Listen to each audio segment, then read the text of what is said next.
Sarah Merritt plia cette lettre 3 fois avant de s'autoriser enfin à pleurer. Pas de tristesse. Elle avait versé la plupart de ses larmes il y a des années, mais celle-ci venait de quelque chose qu'elle n'avait pas ressenti depuis si longtemps qu'elle peinait à le reconnaître. L'espoir. Et l'espoir, elle le savait, était la chose la plus dangereuse qu'une femme comme elle pouvait porter. Si cette histoire vous touche déjà, abonnez-vous dès maintenant et indiquez votre ville dans les commentaires. Je veux voir jusqu'où cette histoire voyagera. Maintenant, commençons. L'été de 1874 n'a pas demandé la permission avant d'arriver. Il est venu, dur, sec et méchant. Comme la plupart des choses qui arrivaient à Harlow, au Texas, sans prévenir et sans pitié. Sarah Merritt vivait à Harlow depuis assez longtemps pour savoir qu'il y avait deux sortes de gens en ville. Ceux qui y avaient leur place et ceux qui étaient simplement tolérés. Elle avait passé la majeure partie de ses 34 ans à être tolérée. Elle était derrière le comptoir du magasin général de Greer quand Dolly Marsh est entrée. Elle s'éventait avec un bulletin paroissial et arborait cette expression particulière qu'elle réservait aux ragots qu'elle considérait comme un service public. Sarah. Dolly ne lui dit pas bonjour. Elle ne le faisait jamais. Tu as entendu parler de la famille Aldridge, là-bas à Bitterroot? Sarah ne leva pas les yeux des rouleaux de calicot qu'elle était en train de replier. Pas que je sache, une chose terrible. Dolly posa son panier sur le comptoir comme si l'endroit lui appartenait. Clara Aldridge est décédée il y a presque 1 an maintenant. Elle a laissé cet homme, comment s'appelle-t-il? Caleb, je crois. Elle l'a laissé avec 6 enfants et un ranch de bétail. Et pas une seule âme pour l'aider à gérer tout ça. Elle marqua une pause pour faire de l'effet. 6 enfants, Sarah, tu imagines? Sarah continua de s'affairer. Ça a l'air difficile. Il a mis une annonce dans la Gazette de Bitterroot. Il cherche une femme pour l'aider à gérer la maison et à s'occuper des enfants. Salaire décent, le gîte et le couvert. Dolly baissa la voix, juste assez pour indiquer qu'elle s'apprêtait à dire une méchanceté. Je l'ai dit à ma sœur, on pourrait penser qu'un homme dans sa situation envisagerait de se remarier. Mais je suppose que toutes les femmes ne sont pas prêtes à accepter une telle situation. 6 enfants, elle le répéta comme si c'était une condamnation à perpétuité, et avec un homme encore en deuil par-dessus le marché. Sarah posa le calicot. Tu es venu acheter quelque chose de lit? Dolly cligna des yeux. Une bobine de fil blanc. Vincent. Après le départ de Dolly, le magasin semblait plus silencieux que d'habitude. Sarah resta un long moment au comptoir, puis se dirigea vers la petite arrière-salle où le vieux monsieur Greer gardait le courrier trié dans une boîte en bois cabossé. Elle ne l'avait pas vérifié depuis 2 jours. La plupart de ce qui lui parvenait n'était rien. Une circulaire d'un catalogue de semences, une facture occasionnelle. Mais là, coincée entre un reçu de quincaillerie et un journal plié, se trouvait une enveloppe adressée d'une main soignée et appliquée. Mademoiselle Sarah Merritt, au bon soin du magasin général de Greer, Harlow, Texas. Elle ne reconnut pas l'écriture. L'adresse de l'expéditeur disait simplement « C. Stone, Bitterroot, Texas ». Elle resta là, dans l'arrière-salle, dans la chaleur, dans la pénombre, et elle l'ouvrit. « Chère Mademoiselle Merritt, je vous écris sur la recommandation du Reverend Hollis, qui me dit que vous êtes une femme de caractère et d'une disposition fiable. Je suis éleveur de bétail à Bitterroot, récemment veuf avec 6 enfants âgés de 4 à 15 ans. Je ne cherche pas une épouse. Je cherche quelqu'un de capable, d'honnête et d'assez patient pour m'aider à élever mes enfants et à gérer ma maison pendant que je travaille au ranch. Le poste inclut le gîte, le couvert et un salaire équitable. Si vous êtes intéressé et disponible, je vous serai reconnaissant de me répondre. Respectueusement, Caleb Stone. Sarah la lut 2 fois, puis elle la plia, la glissa dans la poche de son tablier et retourna au comptoir. Elle ne le dit à personne. Pas ce jour-là. Ce fut Mabel Greer qui le découvrit en premier, de la manière dont Mabel découvrait toujours les choses, en étant présente dans des pièces où on ne l'attendait pas. « C'est l'annonce du journal ?» demanda Mabel, hochant la tête vers la poche du tablier de Sarah 2 jours plus tard. Elle avait 60 ans, les épaules larges, et n'avait jamais, de toute sa vie, prétendu ignorer quelque chose qu'elle savait. L'homme des Stones à Bitterroot. « C'est ça, dit Sarah. Tu penses y aller? » Sarah hésita. « Je pense à y penser. » Mabel resta silencieuse un moment, puis elle dit, « Il a 6 enfants, tu sais. » « Je sais. Et il ne cherche pas une femme, juste de l'aide. » « Je le sais aussi. » Mabel la regarda fixement. « Alors, qu'est-ce qui t'arrête? » Sarah ne répondit pas tout de suite. Elle redressa une rangée de boîtes de conserve qui n'en avaient pas besoin. Je n'ai jamais élevé d'enfant, ma belle, ni les miens, ni ceux de personne d'autre. L'expression de la femme plus âgée ne changea pas. Non, dit-elle avec précaution, tu n'en as pas eu. Ce fut tout ce qu'elle dit. Mais Sarah entendit tout ce qu'il y avait en dessous. La reconnaissance douce et tacite de ce que tout le monde à Harlow savait et que personne ne disait jamais directement. Que Sarah Merritt avait été mariée une fois, pendant 2 ans, à un homme nommé Thomas, qui l'avait finalement quitté. Non pas parce qu'il avait cessé de l'aimer, mais parce qu'elle ne pouvait pas lui donner d'enfant. Que le médecin d'Abilene lui avait dit clairement et sans gentillesse qu'elle était stérile. Que Thomas lui avait dit, avec un peu plus de gentillesse mais avec le même résultat clair, qu'il avait besoin d'une famille à construire et qu'elle n'était pas la femme qui pouvait la lui donner. C'était il y a 6 ans. Thomas était remarié maintenant, quelque part dans le Kansas. Il avait 3 enfants. Elle l'avait appris par Dolly Marsh, naturellement. 6 enfants, c'est beaucoup à gérer pour une seule personne, dit finalement Sarah. C'est vrai, acquiesça Mabel. C'est pourquoi cet homme demande de l'aide. Sarah répondit à Caleb Stone le soir même. Elle s'assit au petit bureau de sa chambre louée au-dessus du magasin d'aliments pour bétail, la fenêtre ouverte et la chaleur pressant de tous côtés. Et elle écrivit 2 brouillons avant de se décider pour celui qui, selon elle, lui ressemblait, et non à quelqu'un jouant l'idée de la compétence.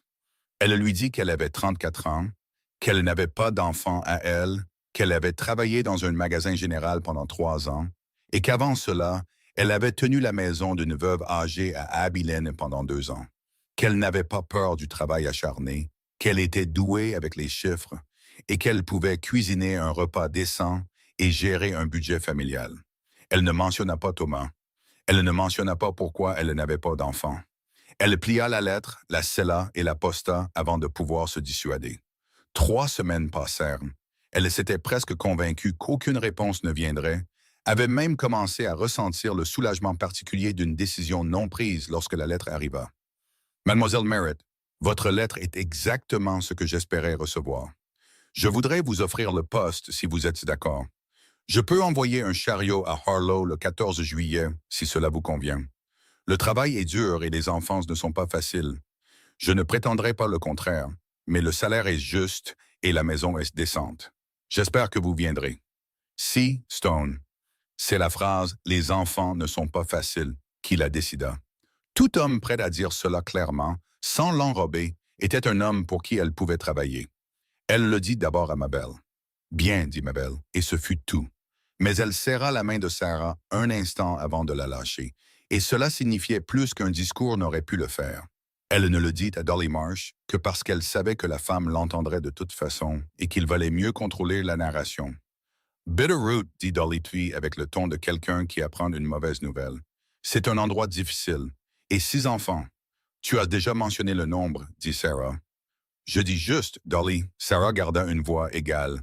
J'ai entendu tout ce que tu vas dire. Je me le suis déjà dit à moi-même. J'y vais quand même. Dolly la regarda un long moment. Quelque chose bougeait derrière ses yeux, qui n'était pas tout à fait du respect, mais qui allait dans cette direction. Eh bien, dit-elle finalement, je suppose qu'une femme dans ta situation n'a pas grand-chose à perdre. Sarah prit son paquet et sortit. Elle ne pleura pas avant d'être de retour dans sa chambre, la porte fermée, et même alors, ce n'était pas à cause de Dolly. C'était à cause de cette phrase, « Une femme dans ta situation ». Elle en entendait une version ou une autre depuis 6 ans. Elle était fatiguée d'être une situation. Elle était fatiguée d'être quelque chose qui arrivait à une personne et qui la définissait ensuite pour toujours. Elle voulait être autre chose. Elle ne savait pas encore quoi, mais elle voulait le découvrir. Le 14 juillet arriva avec une chaleur qui faisait miroiter l'air au-dessus de la rue comme de l'eau. Sarah avait 2 sacs et une petite malle. Elle se tenait devant le magasin de Greer à 7 heures du matin et le chariot de Bitterroot arriva à 8 heures précises. Le conducteur n'était pas Caleb Stone. C'était un homme plus âgé, mince et buriné, avec une barbe tachée de tabac et des yeux qui l'évaluèrent avec le genre d'efficacité franche qu'elle associait aux hommes qui avaient passé leur vie à juger de la qualité des chevaux et des clôtures. Il descendit du chariot, ôta son chapeau et dit « Vous êtes Mademoiselle Merritt? Je suis Tom Grady. Je travaille pour Monsieur Stone. Il m'a envoyé vous chercher. » Il regarda ses sacs. C'est tout ce que vous avez? C'est tout. Il hocha la tête comme si elle avait passé une sorte de test, chargea sa malle, sans qu'on le lui demande, et l'aida à monter dans le chariot avec la courtoisie pragmatique d'un homme qui avait été élevé pour être poli, mais qui ne voyait pas la nécessité d'en faire tout un spectacle. Ils étaient sortis de Harlow avant 9 heures. La route vers Bitterroot était longue, plate et implacable. Tom Grady n'était pas un homme de conversation, ce qui convenait parfaitement à Sarah. Elle avait ses propres pensées pour lui tenir compagnie.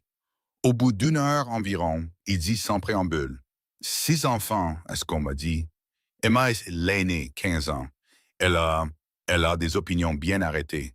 Je m'attendrais à ça d'une fille de 15 ans qui a perdu sa mère. » Tom la regarda de côté. « Monsieur Stone ne vous a pas dit grand-chose dans ses lettres, je suppose. Il m'a dit que le travail était dur et que les enfants n'étaient pas faciles. J'ai apprécié son honnêteté. » Un autre regard de côté. « C'est un homme discret. Il ne parle pas beaucoup. Mais il travaille le plus dur que 2 hommes que j'ai connus. Et il aime ses enfants, même quand ils le rendent à moitié fou. » Une pause. Ce qui est le cas la plupart du temps. « Il y a combien de temps que Madame Stone est décédée? » « Bientôt 14 mois. Clara était... » Il s'arrêta, reprit. C'était une femme bien. Ses enfants étaient le centre de son monde. Quand elle est partie, c'est comme si tout le ranch... Il ne termina pas sa phrase. Il n'en avait pas besoin. Ils roulèrent en silence pendant un moment. « Est-ce ce qu'il sait? » demanda finalement Sarah. « Monsieur Stone, est-ce ce qu'il sait que je n'ai pas d'enfant à moi, que je n'ai élevé personne? » Tom resta silencieux un instant. « Il sait ce qu'il y avait dans votre lettre. Ce n'est pas une réponse. »« Non, dit-il. Je suppose que non. » Une autre pause. « Il a besoin de quelqu'un qui restera, mademoiselle Merritt. C'est le principal. Il a eu 2 femmes qui sont venues avant vous. L'une est partie après 3 jours. L'autre a tenu 2 semaines. » Sarah sentit quelque chose se serrer dans sa poitrine. « Pourquoi sont-elles parties? » Tom déplaça les rênes. « Emma. » Le ranch des Stone apparut en fin d'après-midi, quand le soleil était descendu assez bas pour tout transformer en or et en dureté.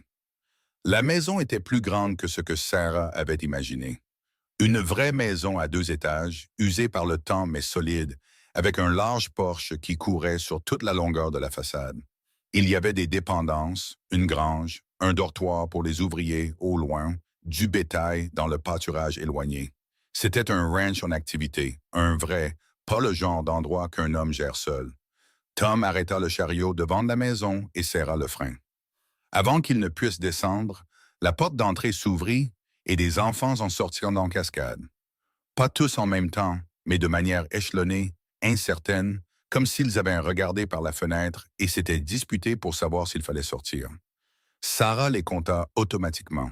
2 garçons, 4 filles, allant de ce qui semblait être 4 ans à l'aîné, qui se tenait à l'écart des autres sur le bord du porche, les bras croisés, son expression aussi fermée qu'une porte verrouillée. Emma. Sarah descendit du chariot sans attendre d'aide. Elle lissa sa jupe, regarda les enfants et dit « Bonjour, je suis Sarah Merritt. Je suis heureuse de vous rencontrer tous. » Les plus jeunes la regardèrent avec les visages prudents et neutres d'enfants qui avaient appris à ne pas s'investir trop vite. La fillette de 4 ans, le pouce planant près de sa bouche, la fixait avec une curiosité franche et non filtrée. Emma ne dit rien. Puis une voix vint de derrière les enfants, de l'embrasure de la porte, et Caleb Stone sortit sur son porche. Il n'était pas ce qu'elle avait imaginé. Elle ne savait pas exactement ce qu'elle avait imaginé, mais ce n'était pas ça. Un homme grand, à la fin de la trentaine, aux épaules larges et usées par les pistes, avec des yeux sombres qui la regardaient comme un homme regarde quelque chose qu'il ne peut vraiment pas déchiffrer. Il avait le genre de visage qui avait été plus jeune, mais qui s'était transformé en quelque chose de plus dur et de plus permanent. Sa mâchoire était serrée, son chapeau à la main. « Mademoiselle Merritt, » dit-il. Sa voix était basse et sans hâte. « Vous êtes arrivée. »« Oui, » dit-elle. Il descendit les marches du porche et se tint devant elle. Et pendant un instant, ils se regardèrent simplement, comme le font 2 personnes qui ont échangé des lettres mais ne se sont jamais rencontrées, prenant la mesure de quelque chose qui n'avait existé que par des mots jusqu'à présent. « Je vous remercie d'être venu, » dit-il. « Je sais que c'est un long chemin depuis Harlow. Je n'avais pas grand-chose qui me retenait là-bas. Quelque chose changea dans son expression. Pas de la pitié, quelque chose de plus compliqué que ça. Il hocha la tête. Puis, il se tourna vers les enfants. Voici mademoiselle Merritt. Elle va nous aider ici. J'attends de vous que vous la traitiez avec respect. Ses yeux se posèrent brièvement sur Emma. Vous tous. Emma regarda Sarah directement pour la première fois. Son regard n'était pas hostile, pas exactement. Il était mesuré, testeur. La façon dont une personne regarde quelque chose en quoi elle a déjà décidé de ne pas avoir confiance, mais est prête à être détrompée. Sarah croisa son regard et le soutint. Elle ne sourit pas. Elle ne détourna pas les yeux. Après un moment, Emma se retourna et rentra à l'intérieur sans un mot. Caleb la regarda partir. Quelque chose traversa son visage que Sarah reconnut. L'épuisement d'un parent qui aime profondément un enfant et qui n'a plus de moyens de l'atteindre. Elle est... commença-t-il. Elle n'a pas à m'aimer, dit doucement Sarah. Pas aujourd'hui. Il la regarda. Non, je suppose que non. Il fit une pause. J'espère que vous le pensez. Je ne dis pas de choses que je ne pense pas, Monsieur Stone. Il l'étudia un instant de plus. Puis il dit, « Très bien, mademoiselle Merritt, allons vous installer. » Sa chambre était petite et propre, au bout du couloir de l'étage, la plus éloignée des chambres des enfants, ce qui, elle le soupçonnait, était intentionnel, une sorte de frontière de période d'essai. Il y avait une fenêtre qui donnait à l'est, un lit étroit, une table de toilette et une petite commode. Quelqu'un avait mis une tasse en fer blanc de fleurs sauvages sur le rebord de la fenêtre. Elle resta un moment à regarder les fleurs. Puis la porte s'entr'ouvrit. Pas un coup, juste ouverte. Et la petite, celle de 4 ans, se tenait dans l'embrasure de la porte en chemise de nuit, même s'il restait encore 1 heure avant le souper. « Tu es la nouvelle dame ?» demanda l'enfant. « Oui, je m'appelle Sarah. Et toi, comment t'appelles-tu? »« Lily. » L'enfant regarda les fleurs. « C'est moi qui les ai mises là. Papa a dit qu'on devait rendre ta chambre jolie. » Sarah sentit quelque chose bouger dans sa poitrine, silencieux et dangereux. La façon dont l'espoir se sentait toujours quand il commençait à prendre racine sans sa permission. « Merci, Lily, c'est très gentil. » Lily la regarda avec la franchise solennelle et sans garde d'un très petit enfant. « Les autres dames ne sont pas restées, dit-elle. Est-ce que tu vas rester? » La question atterrit comme une pierre jetée dans une eau calme. Sarah s'accroupit pour être à la hauteur des yeux de la fillette. Elle la regarda fixement. « J'ai l'intention de le faire, dit-elle. Emma dit que tu ne le feras pas. » Emma pourrait être surprise. Lily considéra cela avec un grand sérieux. Puis elle hocha la tête une fois, apparemment satisfaite, et retourna dans le couloir à pas feutrés, pieds nus. Sarah se releva. Elle traversa jusqu'à la fenêtre et regarda le ranch, la terre s'étendant plate, dorée et énorme dans la chaleur du soir, le bétail comme des formes sombres au loin, le ciel commençant à se colorer sur ses bords. Elle n'avait rien ici. Pas d'histoire, pas de racines, personne qui la connaissait ou qui avait déjà décidé de ce qu'elle était. Elle n'avait rien ici. Et ça, réalisa-t-elle, c'était exactement le but. Elle posa son sac sur le lit et commença à déballer. Le souper de ce premier soir fut une guerre silencieuse. Sarah avait proposé de cuisiner et Caleb l'avait laissé faire, non pas avec empressement, mais avec la neutralité prudente d'un homme qui avait appris à ne pas refuser de l'aide quand elle se tenait juste devant lui. Elle se repéra dans la cuisine sans poser trop de questions, car elle comprenait instinctivement que poser trop de questions dans la maison d'un étranger était une forme d'intrusion en soi. Elle travailla avec ce qu'elle trouva. Des haricots, du pain de maïs, un morceau de lard salé qu'elle fit frire avec de l'oignon, de la nourriture simple, de la nourriture honnête. Quand elle les appela à table, ils vinrent, tous les 6, et s'assirent à leur place avec la précision mécanique d'enfants qui avaient mangé à des places assignées toute leur vie. Caleb s'assit au bout de la table.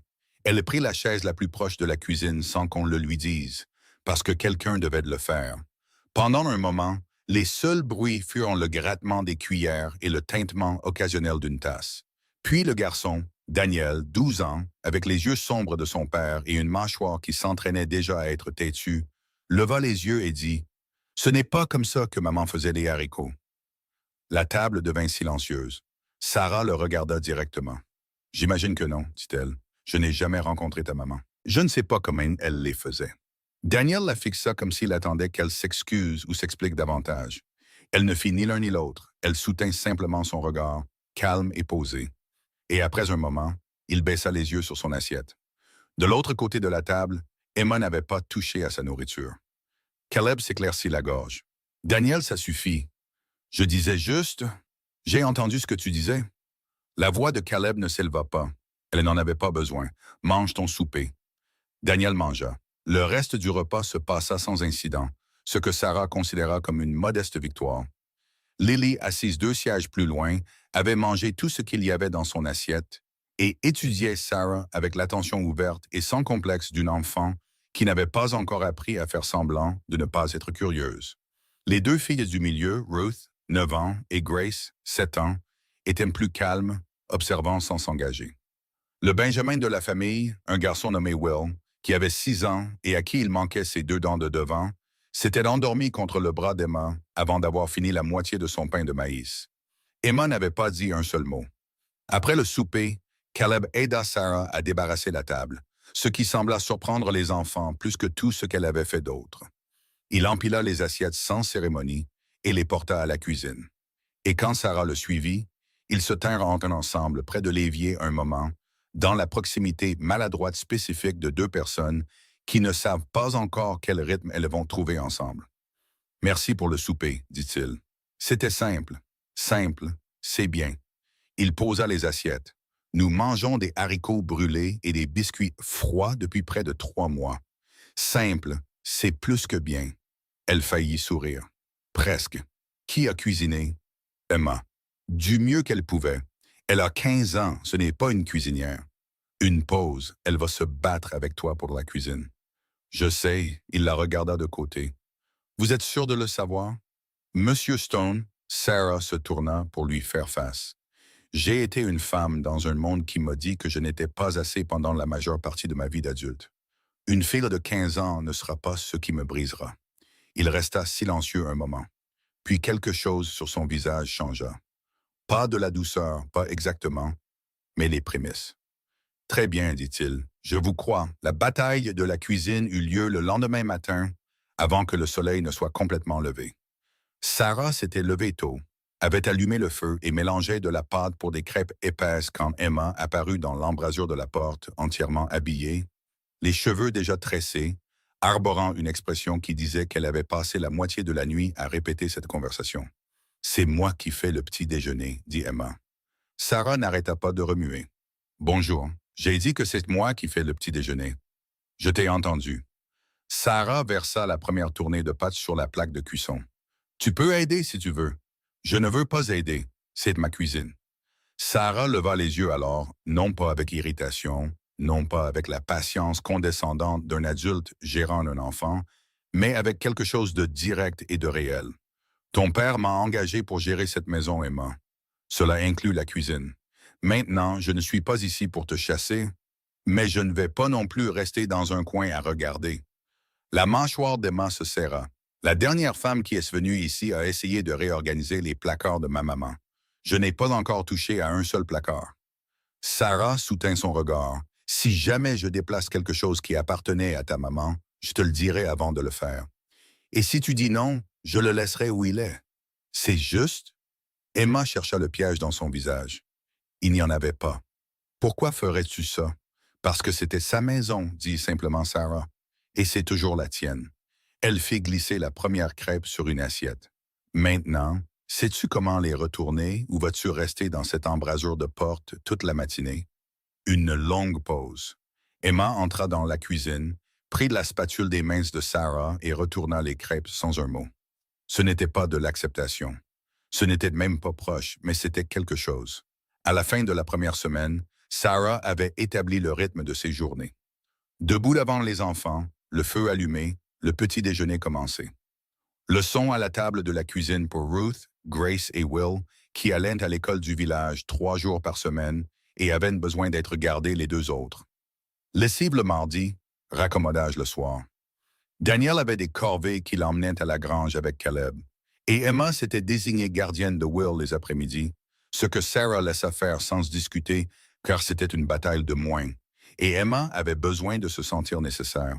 Elle était prudente, elle n'essayait pas trop, elle ne jouait pas la comédie de la chaleur, elle travaillait simplement, régulièrement et sans se plaindre.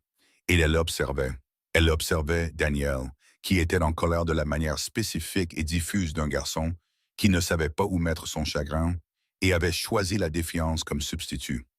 Elle observait Ruth et Grace, qui étaient plus proches de la guérison que leurs frères et sœurs, mais qui tressaillaient encore au bruit soudain et se taisaient chaque fois que quelqu'un prononçait le nom de leur mère. Elle observait Will, qui était assez jeune pour que la perte se soit installée en lui comme une sorte de tristesse de fond qu'il ne comprenait pas entièrement. C'était un enfant heureux la plupart du temps, mais il y avait des moments où il s'arrêtait au milieu d'un jeu et restait simplement immobile, comme s'il essayait de se souvenir de quelque chose. Et elle observait Emma. Emma qui faisait tout, absolument tout, comme si elle essayait de prouver quelque chose à quelqu'un qui n'était plus là. Le jeudi de cette première semaine, Sarah entra dans la grange en fin d'après-midi pour trouver Emma assise dans un coin sur un seau à nourriture renversé, tenant un petit morceau de tissu dans ses deux mains et le fixant simplement. Elle ne leva pas les yeux quand Sarah entra. Elle savait que quelqu'un était là. Elle ne s'en souciait juste pas assez pour se cacher. Sarah resta un moment dans l'embrasure de la porte. Puis elle entra et s'assit sur une botte de foin à 3 mètres de distance. Elle ne dit rien. Elle ne posa pas de questions. Elle s'assit simplement là. Au bout d'un moment, Emma dit sans lever les yeux. C'était le tablier de ma maman. Juste un morceau. Le reste était usé. Sa voix était plate, contrôlée, une voix qui avait pris l'habitude de se contrôler. Je l'ai trouvé dans le bac à chiffon et je l'ai découpé avant que quelqu'un ne l'utilise. C'était malin, dit Sarah. Emma leva les yeux. Elle s'était attendue à autre chose. De la sympathie peut-être, ou un lieu commun. Le simple accord la déconcerta. Elle me laissait l'aider à cuisiner, dit-elle, avant de tomber malade. Elle m'attachait ce tablier, même s'il m'arrivait jusqu'aux pieds, et elle disait. Sa voix se brisa légèrement, comme une fissure dans du plâtre. Elle serra les lèvres. Elle disait que je serais la meilleure cuisinière de Trois-Quintés un jour. L'étais-tu? Emma cligna des yeux. Étais-je quoi? En train de devenir bonne, quelque chose bougea sur le visage d'Emma. De la surprise, puis quelque chose qui fut presque, brièvement, presque un sourire. Je brûlais les haricots à chaque fois. Moi aussi. La première année, Emma la regarda. Tu brûles des haricots. J'ai tellement raté une marmite que j'ai dû tout jeter. La veuve pour qui je travaillais à Abilene ne m'a pas parlé pendant 2 jours.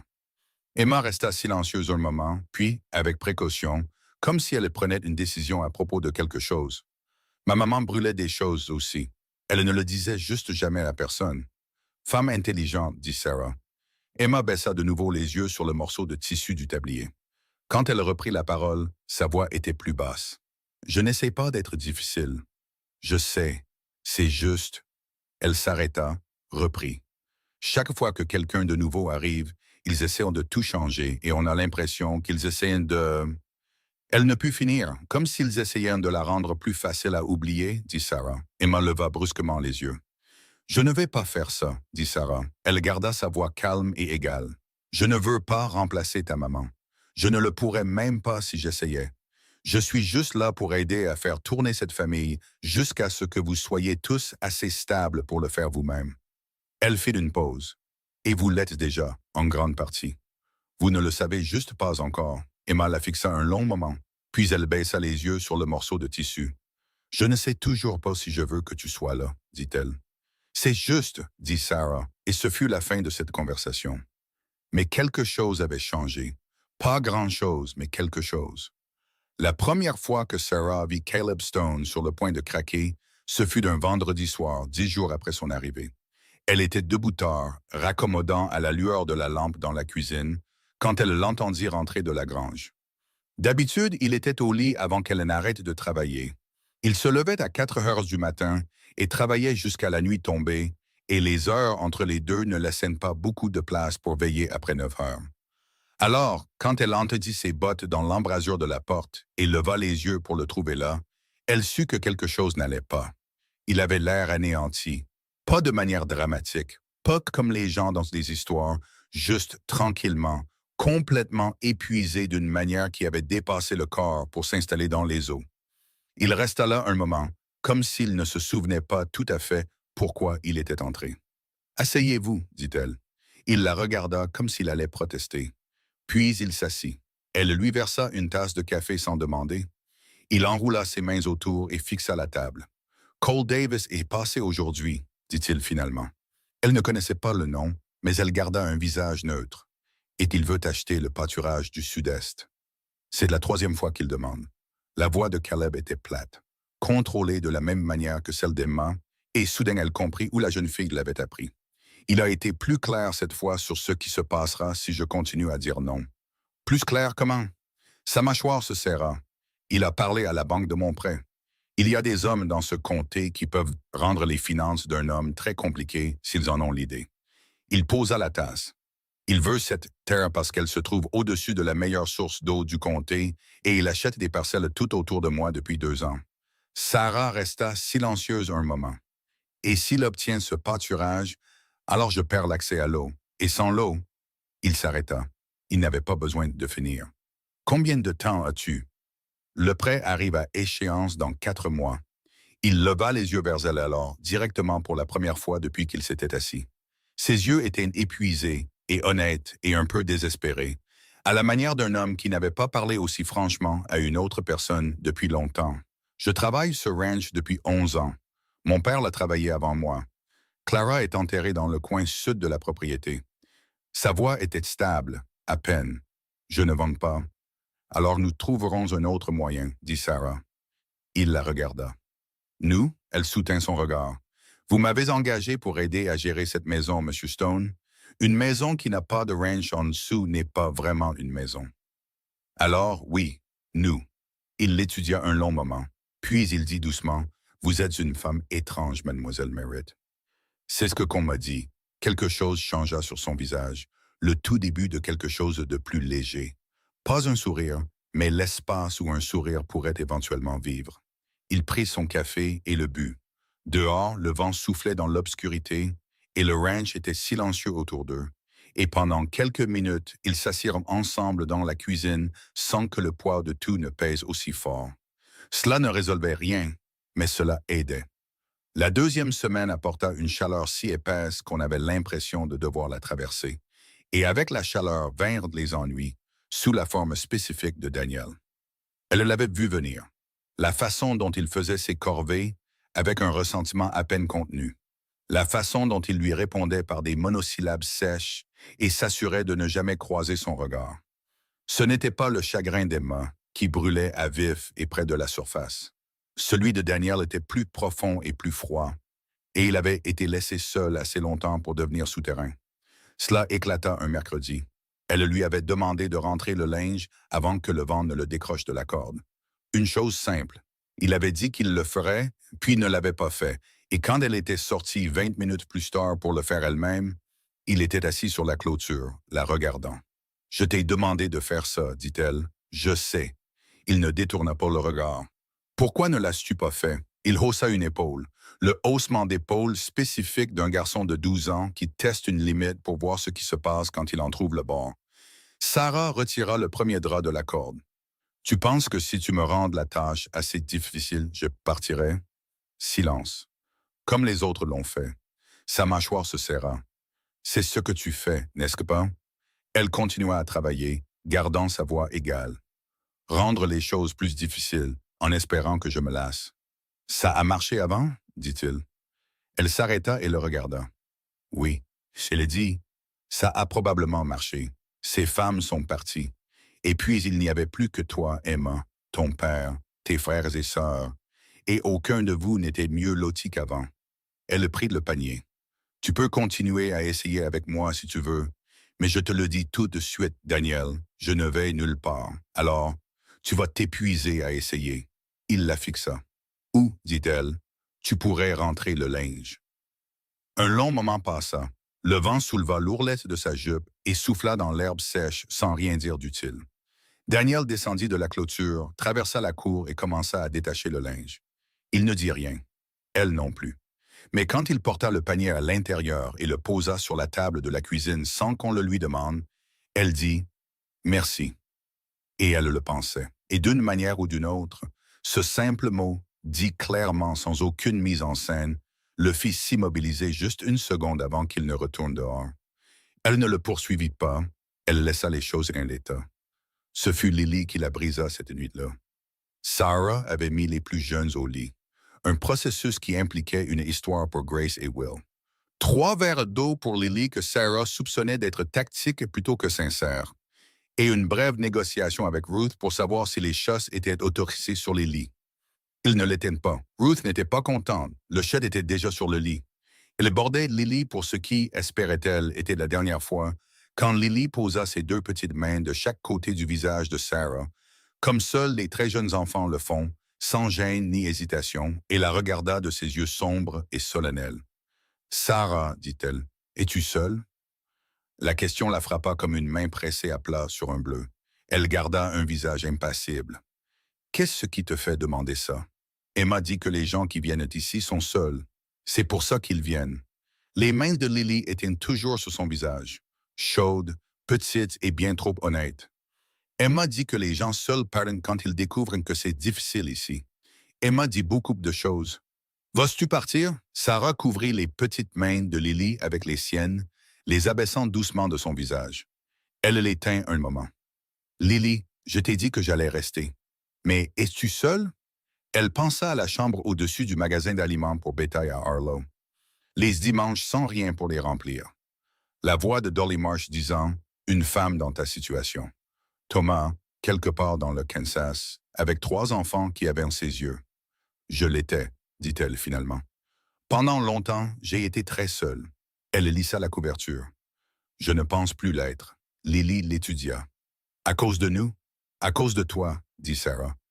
Lily libéra sa main et tapota celle de Sarah une fois, avec la tendresse décisive de quelqu'un qui venait de régler quelque chose d'important. « Bien, » dit-elle. « Alors reste. » Elle ferma les yeux. Sarah resta assise dans le noir un moment après que la respiration de l'enfant se fut stabilisée en sommeil. Elle resta assise là et ne se laissa pas pleurer, car elle avait dit à cet enfant qu'elle n'était plus seule et elle n'allait pas se faire passer pour une menteuse. Mais elle pressa sa main à plat contre la couverture sur la petite forme chaude des pieds de Lily, et elle resta ainsi longtemps. Dehors, la nuit était sobre, immense et chaude, et quelque part dans le ranch, un cheval bougeait dans son box, et Caleb Stone revenait de la grange avec sa lanterne et ses soucis, et tout le poids de tout ce qu'il n'avait pas encore dit. Et Sarah Merritt, pour la première fois en 6 ans, ne se sentait pas comme la fin de quelque chose. Elle se sentait comme le début. 3 semaines plus tard, Sarah avait appris les rythmes du ranch des Stone. De la même manière qu'on apprend une nouvelle langue, pas d'un seul coup, mais par bribes, jusqu'à ce qu'un matin, on se réveille et on réalise qu'on pense dans cette langue sans s'en rendre compte. Elle savait que Caleb partait avant 4 heures et revenait quand la lumière avait disparu. Elle savait que Daniel mangeait plus vite quand il s'inquiétait de quelque chose et plus lentement quand il était en colère. Elle savait que Ruth pleurait doucement et Grace pleurait fort et que Will ne pleurait pas du tout, ce qui l'inquiétait le plus. Elle savait qu'Emma allait voir Lily 3 fois par nuit. Elle avait entendu le léger craquement du plancher devant la porte de Lily à 10 heures, à minuit, et de nouveau juste avant l'aube, et qu'Emma ne laissait jamais aucun d'entre eux la voir faire. Elle savait tout cela et le gardait précieusement. De la manière dont on tient quelque chose qui n'est pas encore à soi, mais qui pourrait l'être un jour si on est assez patient. Ce qu'elle ne savait pas, c'était Cole Davis. Pas avant le matin où il est venu lui-même à la maison. Elle a entendu le cheval avant de le voir. Un son lourd, délibéré, pas le trop rapide de quelqu'un ayant une affaire honnête. Elle était dans le salon, aidant Grace avec ses lettres, quand le son s'est arrêté et que des bottes ont frappé le porche. Et puis on a frappé. Pas un coup interrogateur, une affirmation. Elle a ouvert la porte. C'était un homme grand, bien habillé pour la région, avec un visage qui avait été beau autrefois et qui s'était aigri en quelque chose de plus dur. Il a enlevé son chapeau en la voyant, mais c'était une performance de courtoisie, pas la vraie chose. « Bonjour, madame, dit-il là, Cole Davis. Je suis ici pour voir Caleb Stone. »« Monsieur Stone travaille, dit-elle. Est-ce qu'il vous attend? »« Je n'ai pas besoin de rendez-vous. » Il l'a dit agréablement. C'est ce qui l'a mise sur ses gardes, cette amabilité. « J'attendrai. Je crains que ce ne soit pas possible aujourd'hui, Monsieur Davis. Si vous souhaitez laisser un message, Je veillerai à ce qu'il le reçoive. Quelque chose a changé dans ses yeux. Il l'a examiné avec l'évaluation particulière d'un homme décidant de l'ampleur de l'obstacle qu'elle allait représenter. Et vous êtes Sarah Merritt. Je gère la maison. Merritt? Il a dit le nom comme s'il le classait. Eh bien, mademoiselle Merritt, vous direz à Stone que je suis passé, et vous lui direz que mon offre a une date limite. La générosité ne dure pas éternellement. Il a remis son chapeau et a quitté le porche sans se presser. Sarah a fermé la porte et est restée la main dessus un moment. Grace était apparue dans l'embrasure de la porte du salon et la regardait avec des yeux attentifs. « Qui est-ce que Tom ?» a demandé Grace. « Quelqu'un avec des affaires à régler » a dit Sarah. « Allez, nous en étions à la lettre G. Elle n'en a pas parlé à Caleb ce soir-là. Elle a attendu que les enfants soient au lit jusqu'à ce qu'ils ne soient plus que tous les deux dans ta cuisine avec la lampe qui brûlait bas, ce qui était devenu en 3 semaines son propre rituel silencieux. La partie de la journée où le bruit s'arrêtait et où les vraies conversations avaient de la place pour se produire. Elle lui a dit exactement ce que Davis avait dit, mot pour mot, et a regardé son visage passer par quelque chose de compliqué. « Il est venu à la maison », a dit Caleb. « Oui, il vous l'a dit directement. La partie sur la générosité. » « Oui. » Caleb est resté silencieux un moment. Ses mains étaient à plat sur la table. Il n'est jamais venu à la maison avant. Il a toujours envoyé quelqu'un d'autre ou m'a attrapé en ville. Il a fait une pause. « Venir ici? C'est un message. Je sais ce que c'était. » Sarah l'a regardé. « Caleb, à quel point est-ce grave? » Vraiment, pas la version que tu te racontes la nuit pour t'endormir. La vraie version. Il a levé les yeux à la façon dont elle avait dit son nom. Elle ne l'avait pas utilisé avant. Toujours Monsieur Stone. Il n'a pas commenté. Au lieu de cela, il a dit « Ah, c'est grave. J'ai couvert les paiements du prêt à peine. Si Davis convainc la banque de le réclamer plus tôt, et il a assez d'influence pour essayer, je devrais liquider une partie du troupeau, ce qui signifie moins de revenus l'année prochaine, ce qui signifie que l'année d'après sera plus difficile. » Il s'est arrêté. C'est le genre de chose qui va dans une seule direction. Alors nous l'empêcherons d'aller dans cette direction, a-t-elle dit. Sarah, as-tu une comptabilité complète des finances du ranch quelque part? Chaque actif, chaque dette, par écrit. Il l'a regardée comme si elle avait posé une question inattendue. Clara tenait les comptes. Après son décès? J'ai suivi les choses de tête, principalement. De tête, a-t-elle répété. J'avais d'autres choses à gérer. Je sais. Où elle s'est levée. J'ai besoin que tu me dises où Clara gardait le grand livre. Il lui a dit. Elle l'a trouvé dans le bureau à cylindre de l'arrière-salle. Un grand livre de comptes soigné et complet, dans l'écriture précise de Clara Stone, tenu fidèlement jusqu'aux 3 derniers mois de sa vie, puis abandonné en milieu de page d'une manière qui a serré le cœur de Sarah pour une femme qu'elle n'avait jamais rencontrée. Elle l'a ramené à la table de la cuisine, l'a posé et a regardé Caleb. « J'aurais besoin que tu remplisses les 14 derniers mois, a-t-elle dit. Tout ce dont tu te souviens, demain, après que les enfants seront couchés. » Il a fixé le grand livre un moment, puis il a hoché la tête. « Très bien. Nous allons déterminer ce que vous avez réellement, puis nous allons déterminer quoi en faire. » Elle a fermé le grand livre. « Davis n'aura pas cette terre, Caleb. Pas tant que je serai là. » Il l'a regardé un long moment. « Pourquoi est-ce que ça t'importe? » a-t-il demandé. « Pas pour la défier, sincèrement. Tu es ici depuis 3 semaines. » Elle a pensé à l'écriture de Clara Stone s'arrêtant en milieu de page. Elle a pensé à Lily mettant des fleurs sauvages sur un rebord de fenêtre pour une étrangère. Elle a pensé à Emma se tenant dans l'embrasure de la porte de la cuisine, les bras croisés, protégeant la seule version de sa mère qui lui restait. « Parce que ça leur importe, a-t-elle dit, et il m'importe. » Il a soutenu son regard un moment de plus que ce qui était strictement nécessaire. Puis il a détourné les yeux le premier, et le fait qu'il ait détourné les yeux le premier lui a fait comprendre quelque chose auquel elle n'était pas encore prête à penser. Le lendemain est arrivé, méchant. Daniel est venu au petit déjeuner avec une coupure à l'articulation et une expression sur le visage qui défiait quiconque de poser des questions. Sarah a posé une assiette devant lui et a dit assez bas pour que lui seul puisse entendre. « Qui a frappé le premier? » Il a levé les yeux, surpris. « Le garçon Henley, a-t-elle dit. N'est-ce que pas? Sa mâchoire s'est serrée. Il a dit quelque chose sur mon père. Il a dit que Davis allait prendre le ranch et que nous finirions tous. » Il s'est arrêté. « Dit quoi? » Il a dit que nous finirions comme des cas de charité en ville. Sa voix est devenue plate et dure. Il a dit ça devant tout le monde.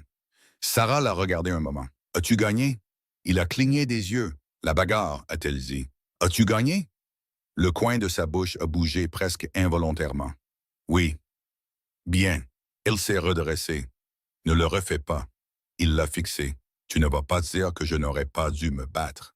Je dis que tu as résolu le problème immédiat, mais que tu en as créé un plus grand. Maintenant, le garçon Henley a une raison de continuer à pousser. » Elle a pris la cafetière. « La prochaine fois qu'il dit quelque chose, tu le regardes dans les yeux et tu dis « Le ranch des Stones est là depuis 40 ans et il sera là encore 40 ans. » Et puis tu t'en vas. Elle a fait une pause. Ça le dérangera plus qu'un nez en sang. Daniel est resté silencieux un moment, puis « Est-ce que c'est vrai? La partie sur les 40 ans de plus? » Elle l'a regardé. « J'y travaille. » Quelque chose a changé dans son expression. Pas de la douceur.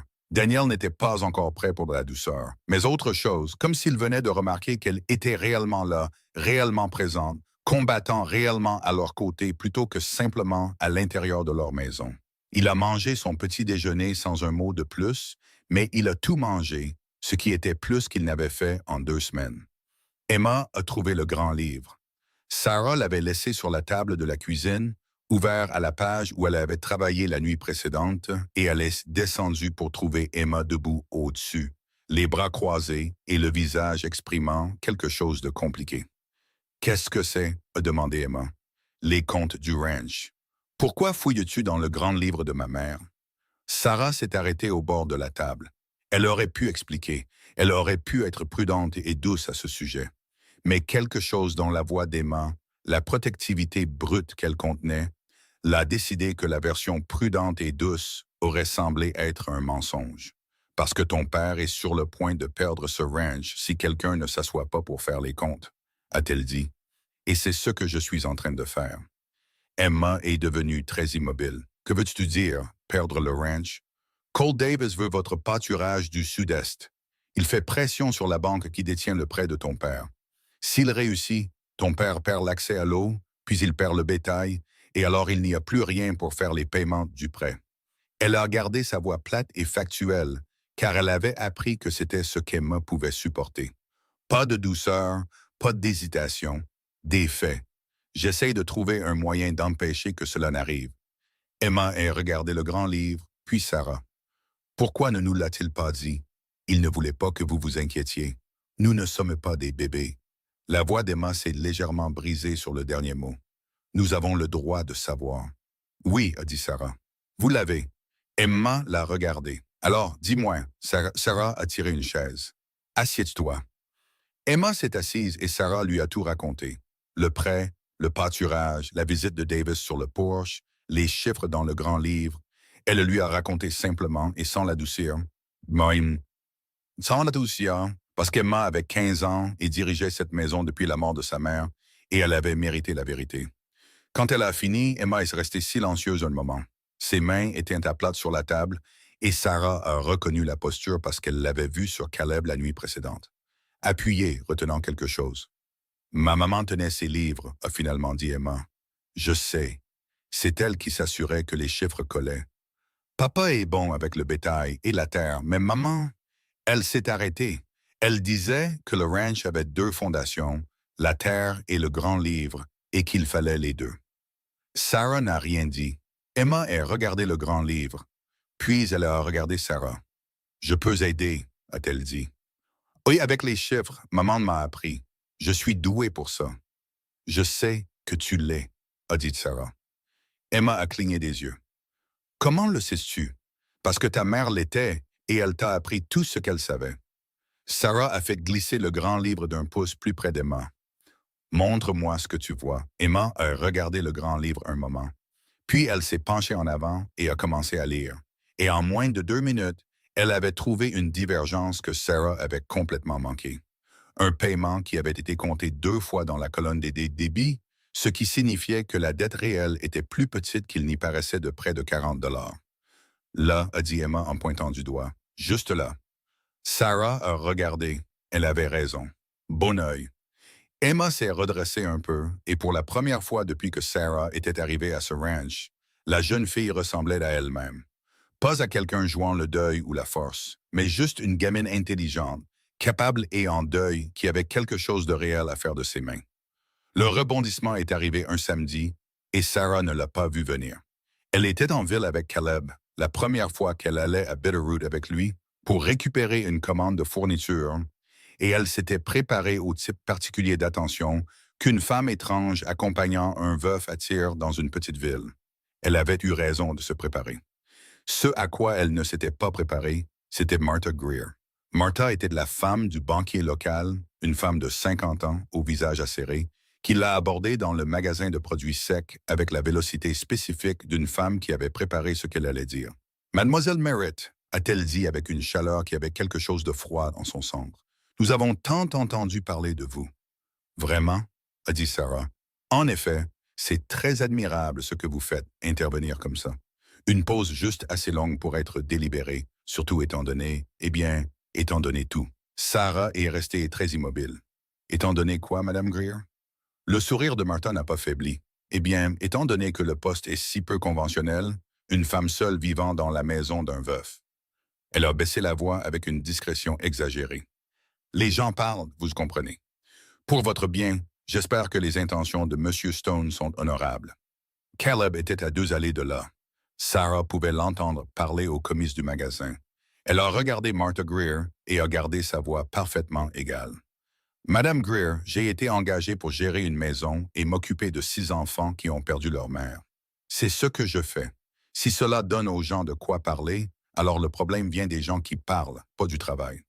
Le sourire de Martha s'est estompé, et Sarah a continué tout aussi agréablement.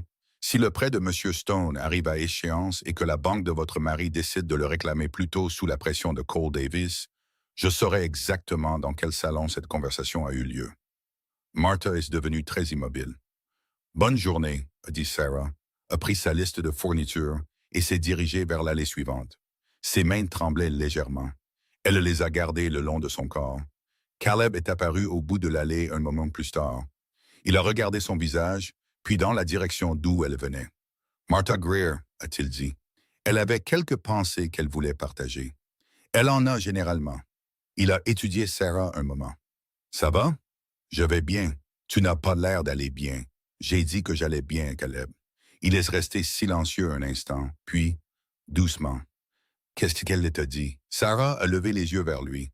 Son visage était calme et prudent, mais sa mâchoire était serrée, et elle a compris soudain qu'il était en colère, vraiment en colère, de la manière retenue et contenue d'un homme qui avait été élevé pour ne pas le montrer. Rien que je n'ai déjà entendu. Elle a dit « rien qui n'importe ». Ça importe. Il a dit « si quelqu'un dans cette ville t'a dit quelque chose à cause de… » Il s'est arrêté, a recommencé. « Tu es venu ici pour aider ma famille. S'il y a des conséquences pour toi à cause de ça… » Caleb, elle l'a regardé directement. « J'ai 34 ans. J'ai géré les opinions des autres sur moi pendant la majeure partie de ma vie. Je n'ai pas besoin que tu me défendes. » Il a soutenu son regard. « Peut-être que je veux le faire. » Les mots ont atterri doucement, sans drame, ce qui est exactement pourquoi ils ont frappé aussi fort. Elle a détourné les yeux la première cette fois. Ils ont terminé les courses sans en reparler. Mais sur le chemin du retour en chariot, il s'est assis un peu plus près que la largeur du siège ne l'exigeait, et aucun d'eux n'a commenté.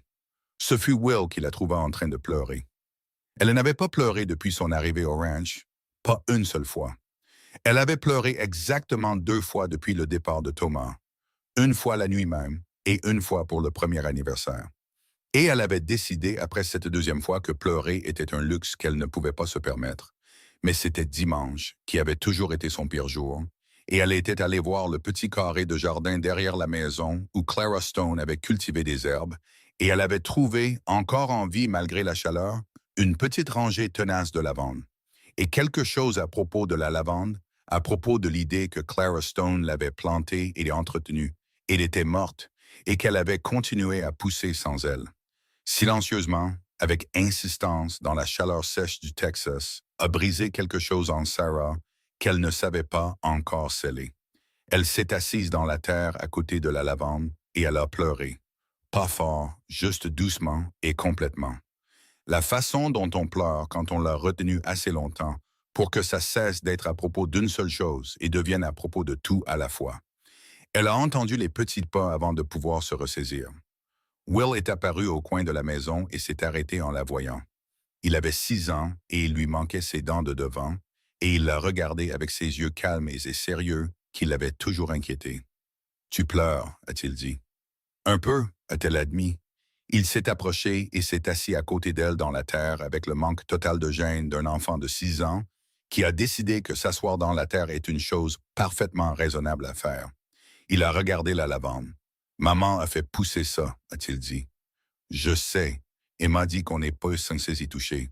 Je sais, je n'y touche pas. Je suis juste assise avec. » Will a réfléchi à cela. Puis il s'est penché sur le côté et s'est pressé contre le bras de Sarah, comme le font les petits enfants, sans cérémonie particulière, juste avec un poids simple et direct. « Moi aussi, a-t-il dit. » Elle a mis son bras autour de lui. Ils sont restés assis là, ensemble dans la terre à côté de la lavande de Clara Stone, et le soleil les a pressés tous les deux, et Sarah a tenu ce petit garçon et a compris quelque chose qu'elle avait tourné autour pendant 3 semaines sans tout à fait atterrir. Elle était venue à ce ranch en croyant qu'elle n'avait rien à donner. C'était l'histoire qu'on lui avait racontée, l'histoire que Thomas lui avait racontée, l'histoire que Dolly Marsh lui avait racontée, l'histoire qu'elle avait finalement commencé à se raconter à elle-même. Qu'une femme qui ne pouvait pas créer une famille de son propre corps n'avait rien à offrir à une. Mais Lily avait mis des fleurs sur son rebord de fenêtre. Daniel avait rentré le linge. Emma avait trouvé l'erreur dans le grand livre et s'était redressée pour la première fois. Et Will, 6 ans et en deuil d'une manière pour laquelle il n'avait pas de mots, venait de décider que s'asseoir à côté d'elle était la bonne chose à faire. Ils n'avaient pas eu besoin qu'elle leur donne quelque chose qu'elle n'avait pas. Ils avaient eu besoin qu'elle leur donne quelque chose. Elle a resserré son bras autour de Will juste un peu, et il s'est penché plus fort. De l'intérieur de la maison, la voix d'Emma l'appelant pour quelque chose. Il s'est levé immédiatement parce qu'il avait 6 ans, et le mot non ne s'était pas encore complètement formé dans son vocabulaire quand il s'agissait d'Emma. Mais il s'est arrêté, a regardé Sarah, toujours assise dans la terre, et a dit avec la grave autorité d'un enfant délivrant une information importante. « Tu peux rentrer aussi. » Elle a levé les yeux vers lui. « Si tu veux, a-t-il ajouté. » Puis il a couru vers la porte. Sarah est restée assise dans la terre un instant de plus, puis elle s'est levée, a épousseté sa jupe et l'a suivie à l'intérieur.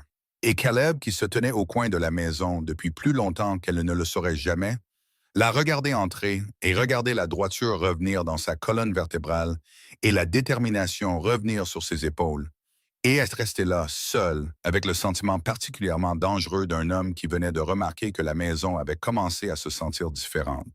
Pas vide, pleine.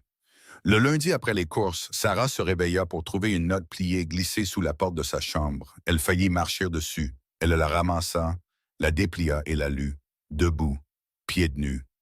C'était d'Emma. J'ai regardé à nouveau le grand livre. Il y a une autre erreur à la page 41. Aussi, je pense savoir à qui d'autre papa pourrait parler du prêt.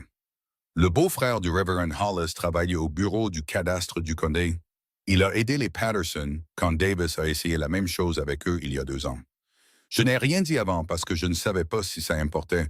Je pense que ça pourrait importer maintenant. Sarah l'a lu 2 fois, puis la plia soigneusement et la posa sur sa commode. Emma ne la lui avait pas remise en main propre, n'avait pas attendu de voir sa réaction, l'avait glissée sous la porte dans le noir, ce qui était son propre langage. J'aide, mais je ne suis pas prête à en faire un moment pour l'instant. Sarah comprit. Elle respectait cela tellement qu'elle aurait pu en pleurer. Elle s'habilla, descendit et ne dit rien de la note quand Emma entra dans la cuisine. Mais elle posa l'assiette du petit déjeuner d'Emma en premier, avant les autres. Et quand Emma leva les yeux, Sarah soutint son regard juste un instant. Assez pour dire « J'ai compris. Merci. C'est suffisant. » Emma baissa les yeux sur son assiette, mais elle ne croisa pas les bras. Progrès. Elle parla à Caleb du beau-frère du révérend ce soir-là, présentant cela comme ses propres recherches, pour qu'Emma n'ait pas à s'expliquer à son père avant d'être prête. Caleb écouta, les coudes sur la table et les mains jointes, avec cette immobilité particulière qu'il avait quand quelque chose le surprenait vraiment. « Jim Hollis, dit-il, Je connais Jim. C'est juste que je n'ai jamais pensé à lui demander. Tu as géré ça seul trop longtemps, dit Sarah. Tu as arrêté de penser qu'il y avait quelqu'un à qui demander. Il la regarda. C'est une chose franche à dire, je sais. Elle ne s'en excusa pas. Il resta silencieux un moment. J'irai voir le Reverend Hollis demain, voir si Jim est prêt à parler. Il fit une pause. Sarah, si ça marche, ça pourrait ne pas marcher, dit-elle immédiatement. Ne construisons pas de château en Espagne pour l'instant. Faisons juste la visite et voyons ce qu'il en est. Je sais, mais si ça marche. Il s'arrêta, regarda la table, puis la regarda de nouveau. Je ne sais pas comment dire merci pour quelque chose de cette vague. Alors ne le fais pas, dit-elle. Pas encore. Attends qu'il y ait vraiment quelque chose dont on puisse être reconnaissant. Il faillit sourire. Elle avait remarqué en 5 semaines qu'il souriait presque assez souvent. Le vrai sourire était plus rare et plus silencieux, et il faisait quelque chose à toute l'architecture de son visage auquel elle essayait de ne pas penser trop directement. Elle se versa plus de café et n'y pensa pas. Caleb alla voir le révérend le mardi. Il revint ce soir-là avec l'air d'un homme à qui on avait donné une bouée de sauvetage et qui n'était pas encore sûr de mériter de la saisir. Jim Hollis avait accepté de les rencontrer la semaine suivante. Il avait de l'expérience avec les tactiques foncières de Davis. Apparemment, l'homme avait essayé la même pression sur 4 autres petits ranchs du comté au cours des 3 dernières années. 2 avaient vendu. 2 avaient trouvé des moyens de se battre. Jim Hollis avait aidé les 2 qui s'étaient battus. Sarah écouta tout cela et sentit la première chose solide se mettre en place. Il pense que nous avons une chance, dit Caleb. Si nous pouvons documenter la pression que Davis a exercée sur la banque, des témoins, des dates, tout ce qui est écrit, Jim peut le porter devant le commissaire du comté, en faire un schéma de coercition plutôt qu'un simple différend commercial d'un homme. Daniel, dit Sarah. Caleb fronça les sourcils. Quoi? Le garçon Henley a dit devant toute la cour d'école que Davis allait prendre le ranch, ce qui signifie que Davis l'a dit là où les gens peuvent l'entendre, ce qui signifie qu'il le dit depuis assez longtemps et assez fort pour que cela parvienne aux enfants. Elle regarda Caleb. C'est de l'arrogance documentée. Les gens en ville ont entendu Davis parler de cette terre comme si elle était déjà sienne. Ce sont des témoins. Caleb la fixa. Tu as eu ça de Daniel? Daniel m'a parlé de la bagarre. J'y pense depuis. Il continua de la fixer un moment, puis il expira. L'expiration longue et lente d'un homme relâchant quelque chose qu'il retenait depuis des mois. Depuis combien de temps travailles-tu là-dessus? Depuis le jour où Davis est venu sur le porche. Elle le regarda fixement. Je t'ai dit que cette terre n'allait nulle part. Il la regarda avec quelque chose dans les yeux qu'elle ne pouvait pas nommer clairement. Ce n'était pas de la gratitude, pas exactement, ou pas seulement ça. C'était le regard d'une personne qui avait été seule très longtemps et qui venait de réaliser pleinement et finalement qu'elle ne l'était plus. Elle détourna les yeux avant que cela ne puisse se transformer en quelque chose qu'elle devrait aborder. Dis-moi ce dont Jim Hollis a besoin de nous, dit-elle. Faisons une liste. La liste les tint éveillés jusqu'à bien après minuit.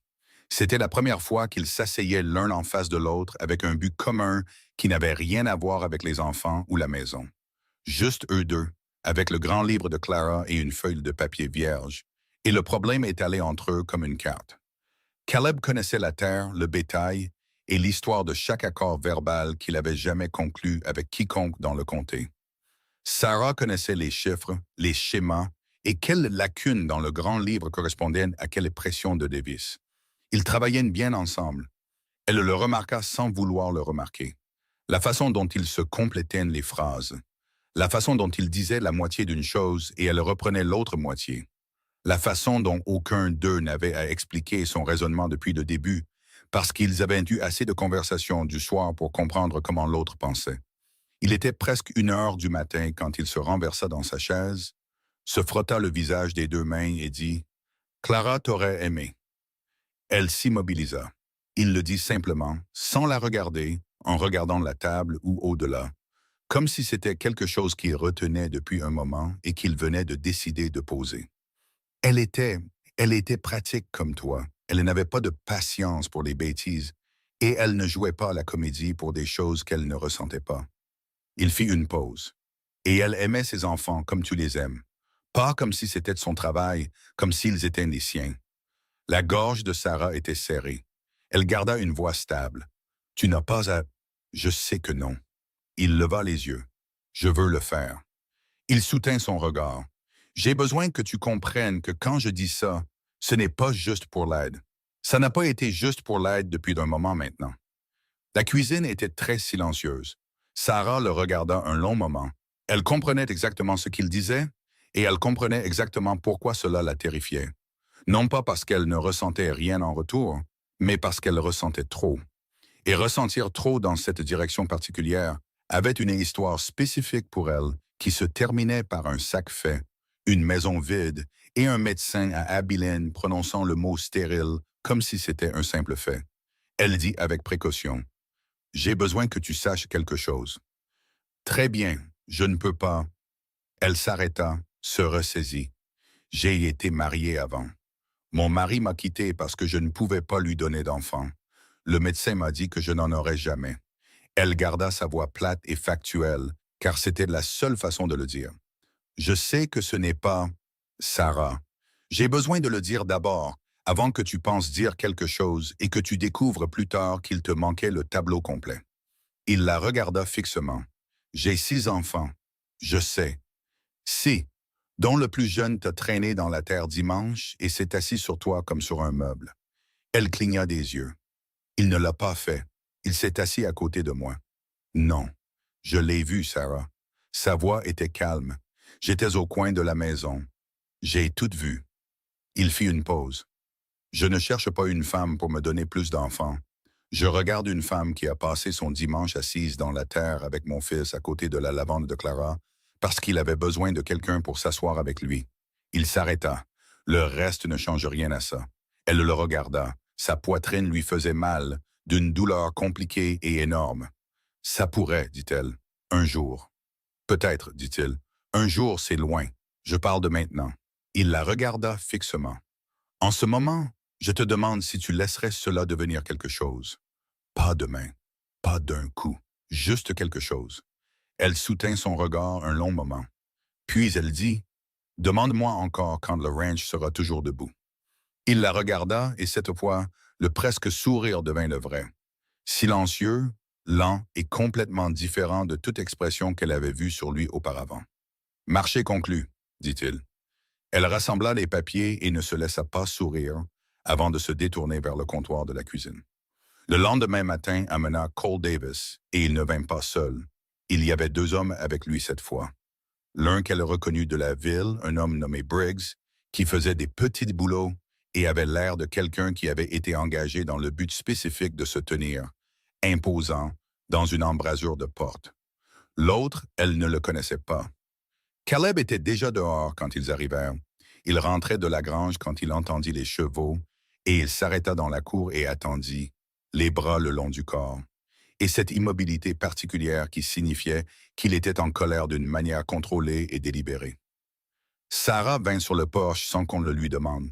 Elle se tint en haut des marches. Derrière elle, elle pouvait sentir Emma dans l'embrasure de la porte. « Davis, » dit Caleb. Stone. Davis descendit de cheval comme un homme qui possédait le sol sur lequel il marchait. « Je suis venu pour ta réponse. Tu as eu ma réponse 3 fois. J'ai eu beaucoup d'entêtement 3 fois. C'est différent. » Davis regarda la maison, regarda Sarah sur le porche, regarda de nouveau Caleb. « J'ai entendu dire que tu as parlé à Jim Hollis. » Caleb ne bougea pas. « Les nouvelles vont vite. J'ai des amis. » La voix de Davis était agréable. Elle était toujours agréable. C'était la chose qui faisait se crisper la peau de Sarah.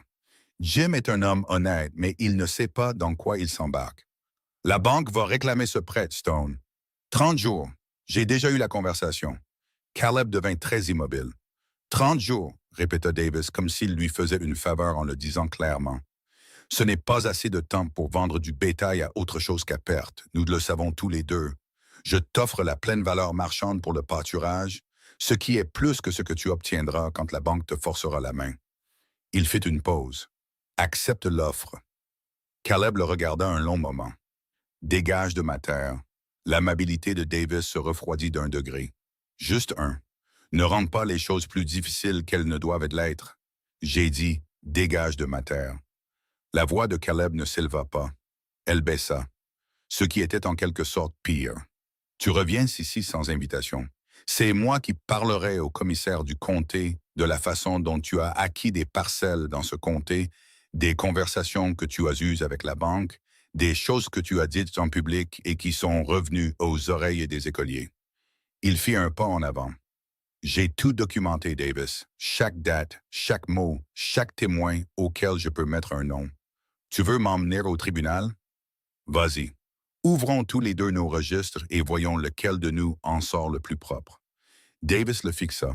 L'amabilité avait disparu maintenant. En dessous se trouvait quelque chose de plus dur et de plus froid qui était probablement plus proche de la vérité. 30 jours, dit-il. Au revoir, Monsieur Davis. Davis regarda la maison une dernière fois. Ses yeux se posèrent sur Sarah sur le porche et qu'elle le regarda sans ciller.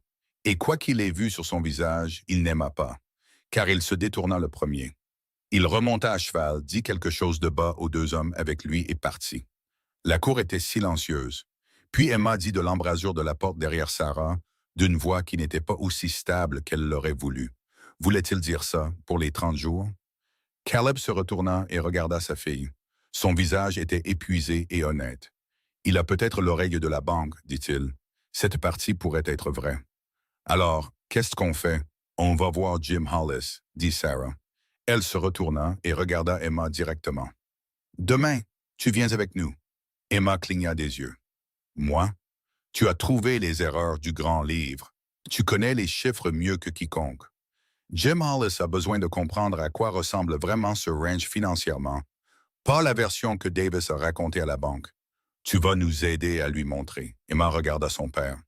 Il la regarda en retour avec quelque chose dans son expression qu'elle n'avait pas vu depuis longtemps.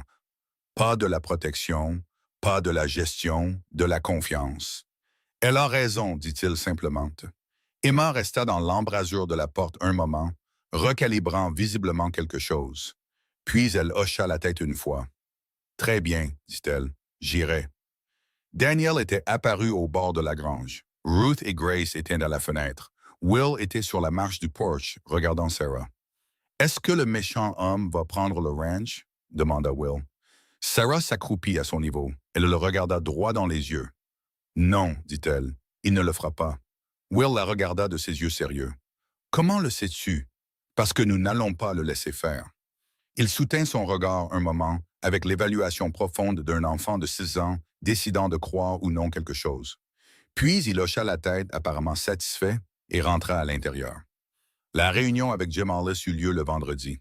Sarah avait passé 3 soirées à se préparer, organisant le grand livre, rédigeant un résumé clair de la situation financière, documentant chaque date et incident impliquant Davis qu'elle pouvait vérifier grâce à la mémoire de Caleb ou aux archives publiques.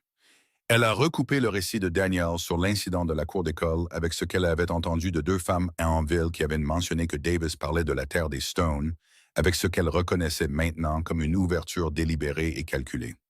Jim Hollis était un homme mince et prudent, avec les yeux patients de quelqu'un qui traitait des détails pour vivre. Il étala leurs documents sur son bureau et lut tout avant de dire un seul mot.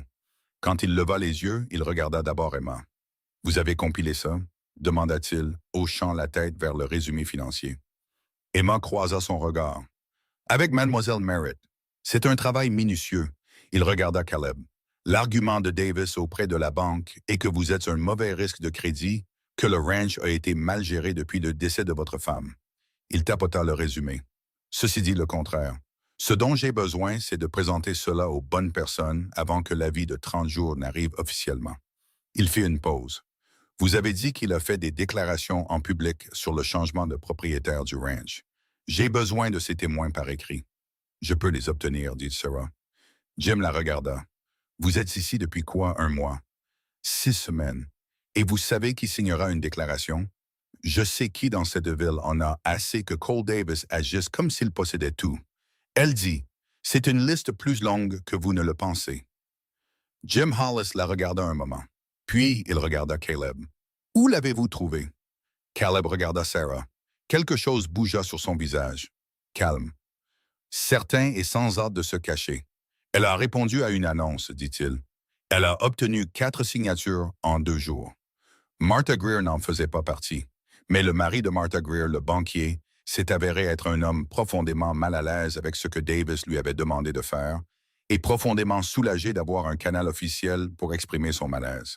Il n'a pas signé de déclaration, mais il a passé un appel téléphonique au bureau du commissaire du comté qui s'est avéré plus important qu'une signature ne l'aurait été. Le propriétaire du magasin de produits secs a signé.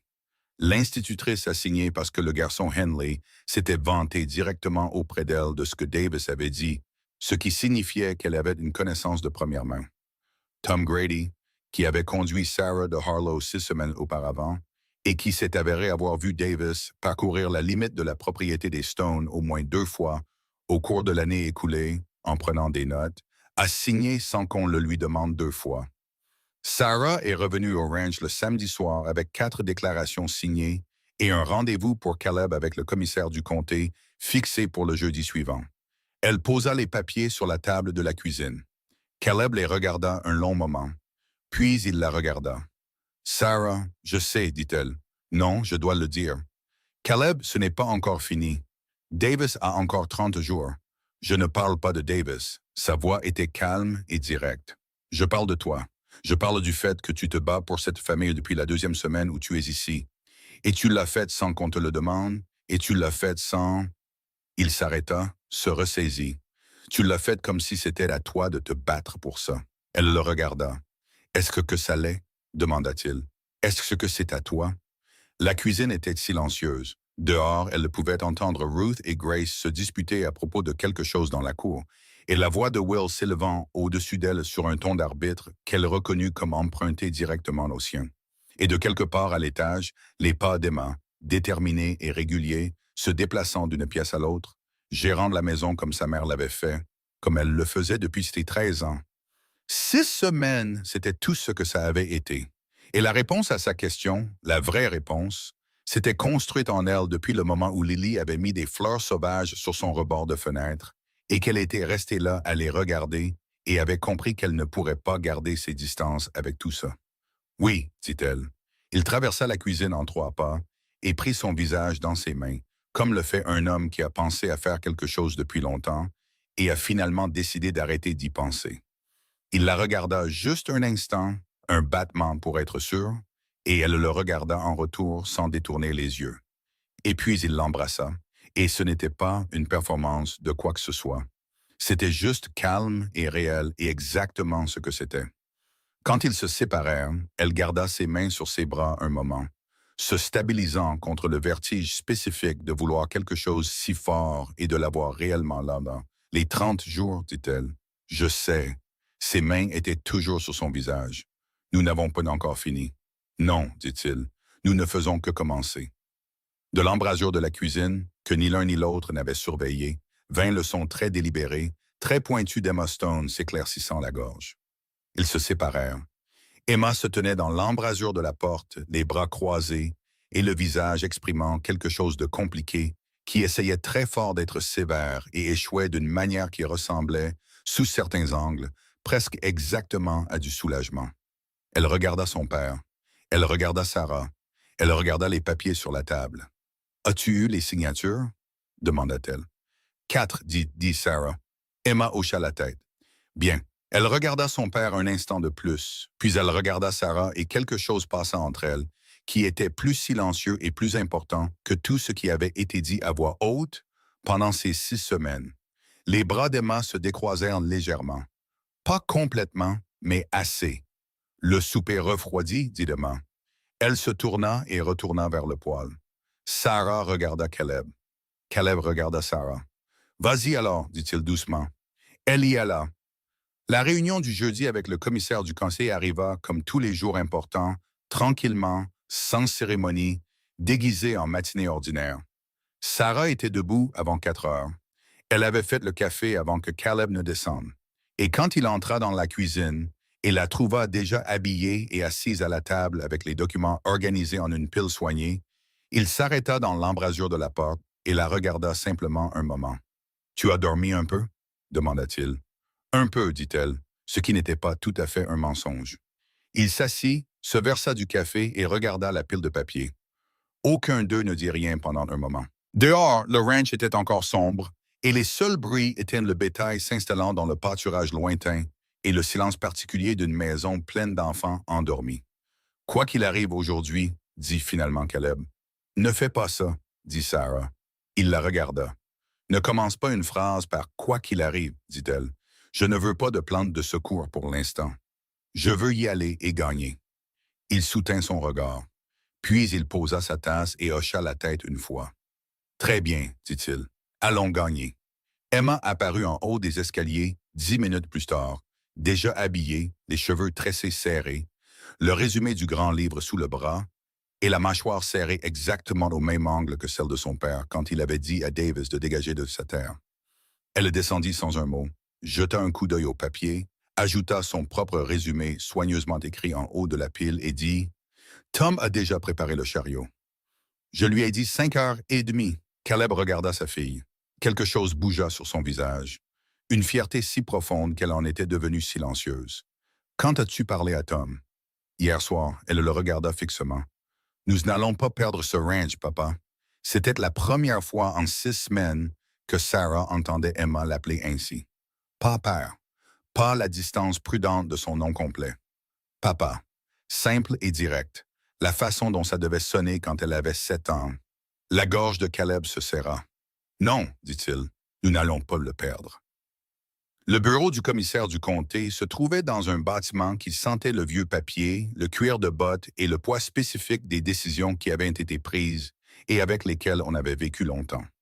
Le commissaire Hayes était un homme délibéré d'une 60aine d'années, avec la manière patiente et sans hâte de quelqu'un qui avait vu la plupart des types de problèmes et n'était pas facilement impressionné. Il lut tout, absolument tout. Jim Hollis était assis à leur gauche et Hayes lut sans commentaire pendant 20 minutes, tandis que les 4 étaient assis sur leurs chaises et l'horloge sur le mur égrenait le genre de tic-tac qui semble coûter quelque chose. Puis Hayes posa les papiers et leva les yeux. « Monsieur Stone, dit-il, est-ce votre témoignage que Cole Davis ait fait des déclarations directes sur l'acquisition de cette propriété avant qu'une transaction officielle ne soit proposée? » « C'est exact, dit Caleb. Et vous avez un témoin, votre homme à tout faire, Grady, qui a observé Davis arpentant les limites de votre propriété sans invitation. »« 2 fois, dit Caleb. Tom peut jurer des dettes. » Hayes regarda le résumé financier d'Emma. Cette analyse du grand livre.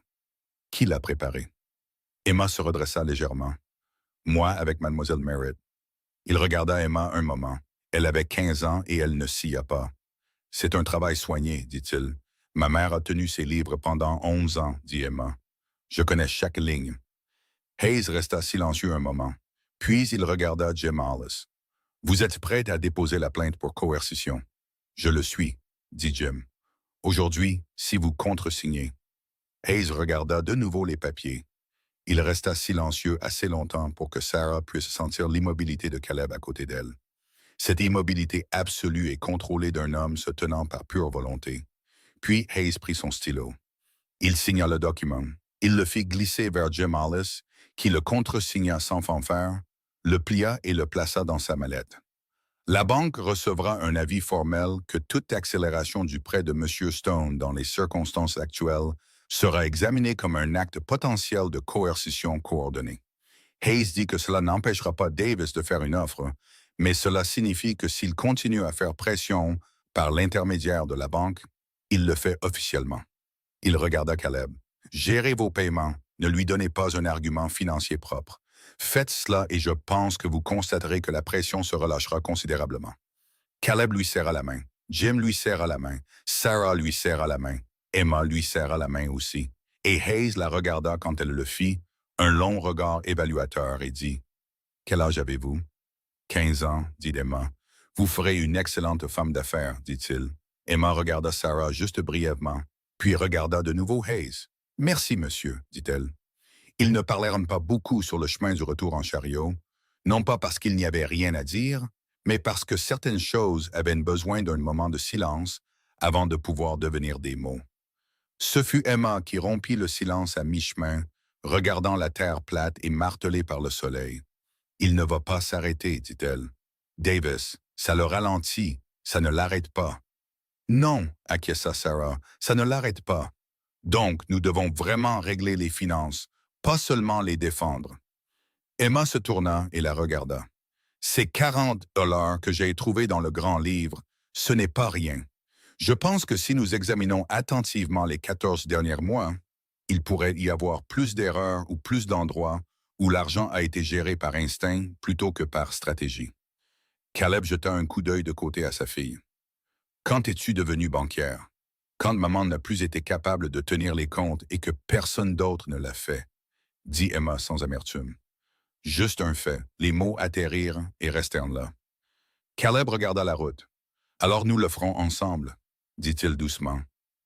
Emma hocha la tête une fois, puis elle regarda de nouveau la terre, et Sarah observa le visage de la jeune fille de profil, la mâchoire toujours serrée, les yeux toujours prudents, et vit en dessous de tout cela le très faible contour de quelque chose qui pourrait éventuellement devenir la paix.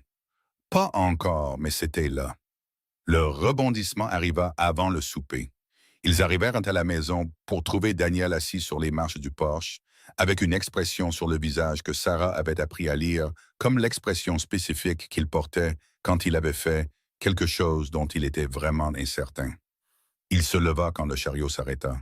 « Il y avait un homme ici, dit-il. » Caleb descendit. « Quel homme? » Il a dit qu'il s'appelait Reeves. Il travaillait pour la banque. La mâchoire de Daniel était serrée. Il est venu avec des papiers. Je ne l'ai pas laissé entrer. Je lui ai dit que M. Stone n'était pas à la maison et qu'il devrait revenir. Il fit une pause. Il a laissé les papiers quand même. Il a dit que c'était un avis formel. Il tendit une enveloppe. Je l'ai lu. Je sais que je n'étais pas censé le faire, mais je l'ai lu. Caleb prit l'enveloppe, l'ouvrit. Sarah observa son visage. Il la lut une fois, puis une autre, puis il la lui tendit sans un mot. Ce n'était pas un préavis de 30 jours. C'était une lettre informant Caleb Stone que son prêt avait été examiné et qu'à la lumière de la situation de son compte, la banque prolongeait sa période de paiement de 60 jours et réduisait son taux d'intérêt actuel d'un demi-point de pourcentage avec effet immédiat en attendant un examen formel de son compte qui avait été demandé par le bureau du commissaire du comté. Sarah la lut 2 fois. Elle leva les yeux vers Caleb. Il la fixait avec une expression qu'elle n'avait jamais vue sur lui auparavant. Pas du soulagement, pas exactement. Quelque chose de plus grand et de moins gérable que le soulagement. Hayes a agi vite, dit-elle. Il a agi aujourd'hui, dit Caleb. Le même jour, il ne voulait pas que Davis prenne de l'avance. Daniel regarda entre eux. C'est bien? Ça, dit Sarah, c'est très bien. Daniel digéra cela, puis il dit avec le ton prudent, presque suspicieux d'un garçon qui avait déjà été déçu par de bonnes nouvelles. Alors, on est d'accord? On est mieux que ce matin, dit Sarah. C'est réel. Le reste, on continue à y travailler. Il la regarda un moment. Puis il regarda la lettre dans ses mains. Puis il regarda son père. J'ai dit à l'homme de revenir, dit-il. Je ne savais pas si je devais le laisser entrer ou non. C'était bien. C'était exactement ce qu'il fallait faire, dit Caleb.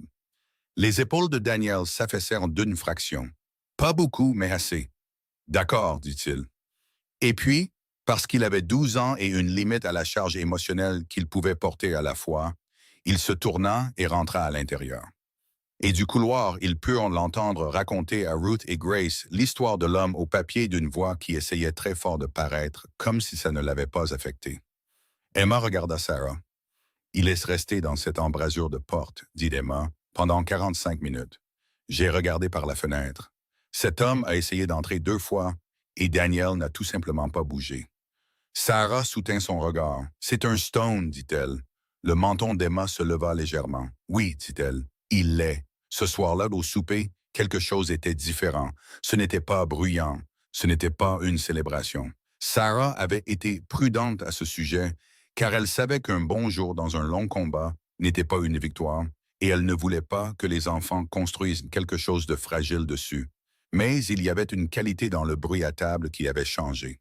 Le genre de changement qui se produit lentement, puis tout d'un coup, comme la façon dont l'été se transforme en autre chose, sans que vous ne remarquiez le moment exact où il tourne. Will parla pendant la majeure partie du repas, ce qui était normal. Ruth et Grace se disputèrent à propos du chat, ce qui était également normal. Daniel mangea régulièrement, et sans la tension comprimée et crispée qu'il portait depuis des semaines. Emma passa le pain de maïs à Sarah avant qu'on le lui demande, ce qui n'était pas normal et était donc remarquable. Caleb observa tout cela depuis le bout de la table, avec l'expression d'un homme faisant l'inventaire de quelque chose de précieux. Après que la vaisselle fut faite et que les plus jeunes furent reconduits à l'étage, Sarah entretenait le feu de la cuisine quand elle entendit un petit bruit derrière elle et se retourna pour trouver Grace dans l'embrasure de la porte, en chemise de nuit, serrant quelque chose contre sa poitrine. « Je t'ai fait quelque chose, » dit Grace. Elle avait 7 ans, et les enfants de 7 ans offrent des cadeaux avec un sérieux qu'aucun autre âge ne peut reproduire. Elle le tendit. C'était un dessin, une maison avec un porche, des bonshommes allumettes, beaucoup d'entre eux regroupés devant la maison, un légèrement plus grand que les autres, avec une jupe. « C'est toi, » dit Grace en montrant le grand. « Et ça, c'est nous tous. Je l'ai dessiné parce que... » Elle plissa le visage en concentration, cherchant les mots. « Parce que je voulais que tu vois à quoi ça ressemble de l'extérieur quand on est tous ensemble. » Sarah prit le dessin des 2 mains. Elle le regarda un long moment. 8 bonshommes allumettes devant une maison, tous ensemble. « C'est magnifique, » dit-elle. Sa voix était stable. Elle était très fière de la stabilité de sa voix. Grace rayonna de la satisfaction complète et simple de quelqu'un qui a fait exactement la bonne chose. Puis elle se tourna et remonta en courant avant que Sarah ne puisse dire autre chose. Sarah resta dans la cuisine tenant le dessin. Elle entendit Caleb s'approcher derrière elle et elle ne se retourna pas. « Elle y travaille depuis toute la semaine, dit-il. Elle ne voulait que personne ne le voie. » Sarah posa soigneusement le dessin sur la table. « C'est une bonne gamine. Ce sont tous de bons enfants. » Une pause. « Ce sont de meilleurs enfants qu'il y a 2 mois. Et je sais pourquoi. » Elle se retourna alors. Il se tenait près, plus près qu'il ne se tenait habituellement, ce qui était déjà plus près qu'il ne l'avait été dans les premières semaines. Une distance qui s'était réduite si progressivement qu'elle l'avait à peine remarqué. « La lettre du commissaire change les choses, dit-elle, non pas pour dévier, mais pour constater. »« C'est vrai, acquiesça-t-il. Ça veut dire qu'on a le temps de faire ça bien. Les finances, le ranch, tout ça. » Il soutint son regard. « Ça veut aussi dire que j'ai le temps de te demander quelque chose correctement au lieu du milieu d'une crise à minuit. » Elle attendit. « Reste, dit-il. Pas comme la femme que j'ai engagée, pas comme une aide. » Il fit une pause. « Avec moi, avec nous, de façon permanente, si tu veux bien. » La cuisine était très silencieuse. Sarah pensa à la chambre au-dessus du magasin d'aliments pour bétail. Elle pensa à Thomas, quelque part au Kansas. Elle pensa à la voix du médecin et à la voix de Dolly Marsh et à toutes les voix qui s'étaient accumulées pendant 6 ans pour former l'histoire qu'on lui avait racontée sur qui elle était et ce qu'elle valait.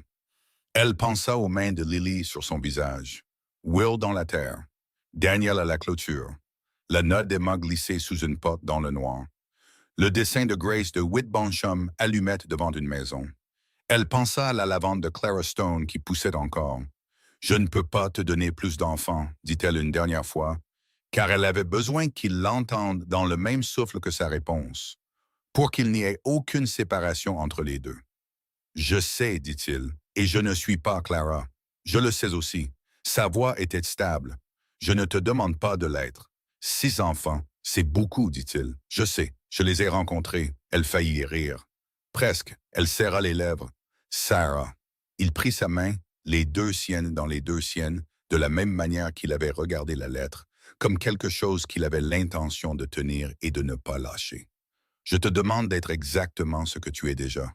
Pour eux, pour moi. » Il fit une pause. « Tu es chez toi depuis la 2e semaine. Je pense que tu le sais. Je pense que tu le sais depuis plus longtemps que moi. » Elle le savait.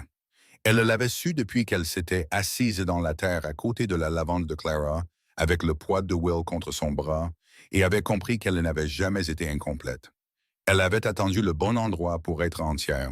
« Oui, dit-elle. » Il expira, un long souffle qui portait en lui quelque chose qu'elle reconnut parce qu'elle l'avait ressenti elle-même. L'expiration spécifique d'une personne qui a porté un poids si longtemps qu'elle avait oublié ce que c'était que de le poser. Il porta ses mains à sa bouche et les pressa brièvement.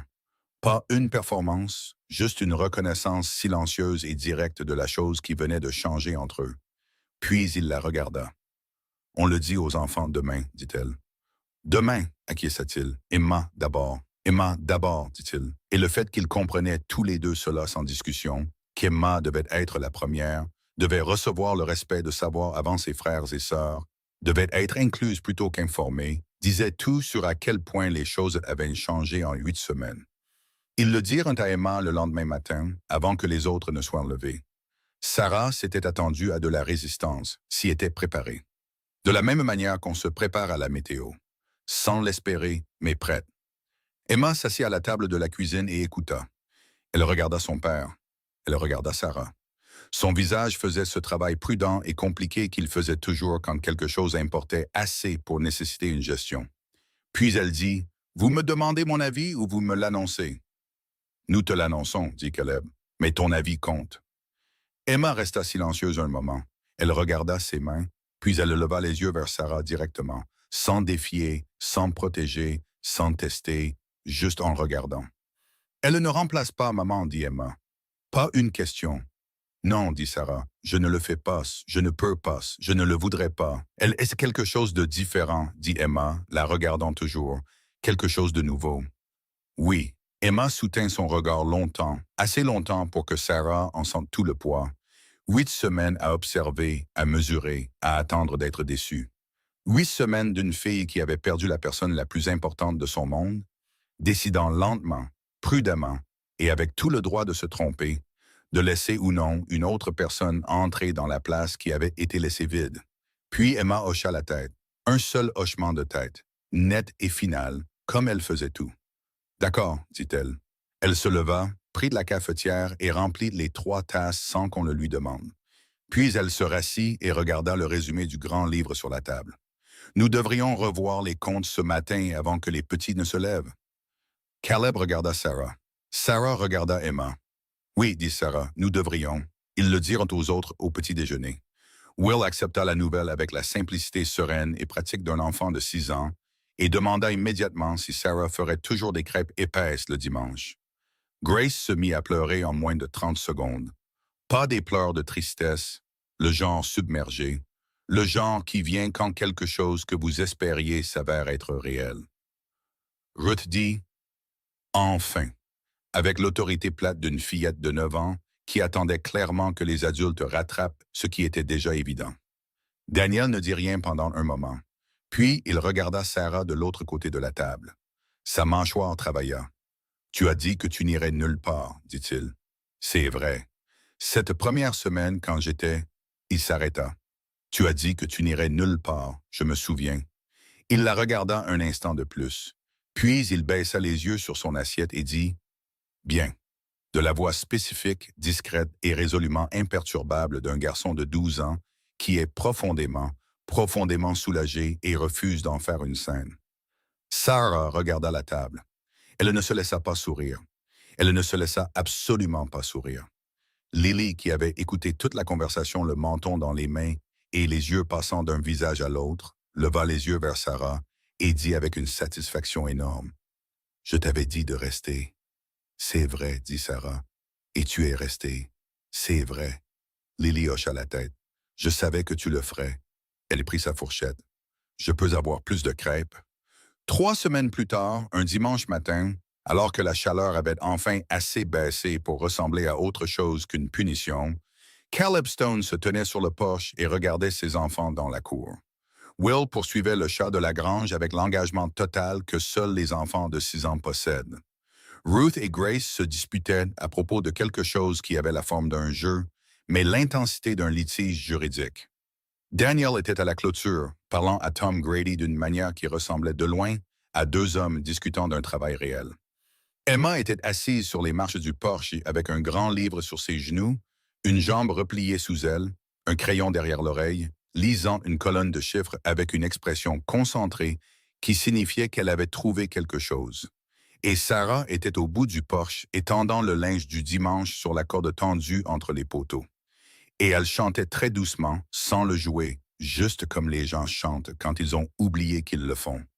Quelque chose de bas et sans hâte que Caleb ne reconnut pas, mais qui semblait appartenir au matin. Il se tenait là et regardait tout ça. Emma leva les yeux du grand livre et le surprit en train de regarder. Elle lut son visage comme elle lisait tout, rapidement, avec précision. Elle regarda Sarah. Elle regarda de nouveau son père. Elle ne dit rien, mais elle se déplaça légèrement sur la marche du porche, faisant de la place. Il s'approcha et s'assit à côté d'elle. Elle lui montra le grand livre sans préambule. J'ai trouvé 32 $ de plus juste ici. Cette entrée a été comptée contre nous 2 fois. Elle montra la ligne. Davis n'a pas un dossier aussi solide qu'il le pense.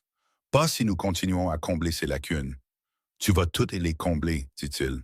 Je sais, dit-elle simplement. Elle avait 15 ans, l'écriture de sa mère et la mâchoire de son père, et elle allait être redoutable. Elle l'était déjà, s'il était honnête.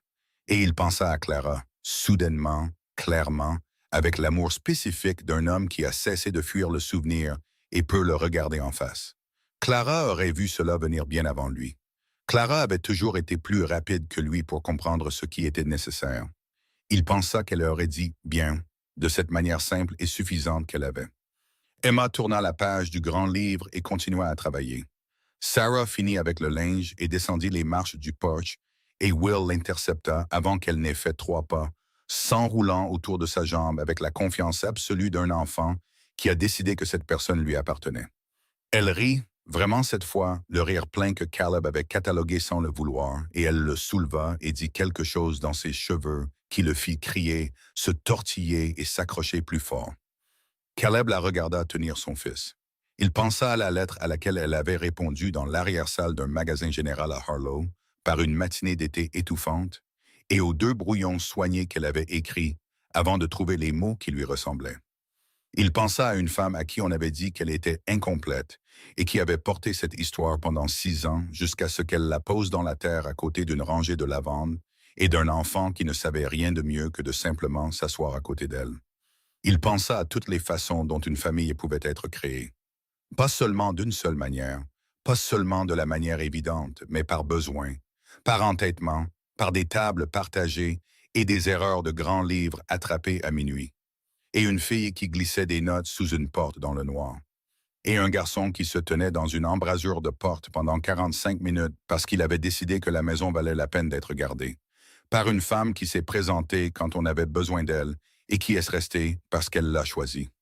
Sarah posa Will, leva les yeux et trouva Caleb qui la regardait depuis le porche. Elle soutint son regard à travers la cour, ce regard qu'ils avaient maintenant, stable et sans hâte, le regard de 2 personnes qui n'ont plus besoin de tout dire à voix haute. Elle inclina légèrement la tête comme elle le faisait quand elle posait une question sans mots. Il secoua la tête. Rien ne va mal et leva la main vers elle, paume vers le haut. Elle traversa la cour. Elle monta les marches du porche et s'assit à côté de lui, assez près pour que leurs épaules se touchent. Et elle ne regarda pas la terre, ni les enfants, ni le vaste ciel du Texas qui pesait sur tout cela. Elle resta simplement assise là, présente, immobile et exactement là où elle avait décidé d'être. Emma, sans lever les yeux du grand livre, dit « 32 $. Je t'ai entendu, dit Caleb. Nous devrions le noter officiellement pour le dossier du commissaire. Après l'église, dit Sarah. Emma réfléchit à cela. D'accord, elle tourna la page. Après l'église, Will remonta les marches du porche en trombe et se jeta entre eux deux avec une confiance physique totale, saisissant une des mains de Sarah et une de Caleb et tenant les deux avec la poigne d'un enfant revendiquant un territoire. Personne ne le déplaça. Le soleil descendit sur le ranch des Stones comme il l'avait toujours fait, indifférent, énorme, sans pitié. Mais les gens en dessous n'étaient pas les mêmes qu'il y a 8 semaines. Et la maison derrière eux contenait quelque chose qui lui manquait depuis 14 mois. Quelque chose qui ne pouvait pas être nommé en un seul mot, mais qui pouvait être ressenti dès que l'on franchissait la porte. Sarah Merritt était venue à Bitterroot avec 2 sacs, une petite malle et aucune certitude de rien. Elle avait répondu à une annonce placée par un homme qui avait besoin d'aide et avait obtenu quelque chose qu'aucun d'eux n'avait pensé à demander. Elle était chez elle. Pas de la manière dont on arrive à un endroit.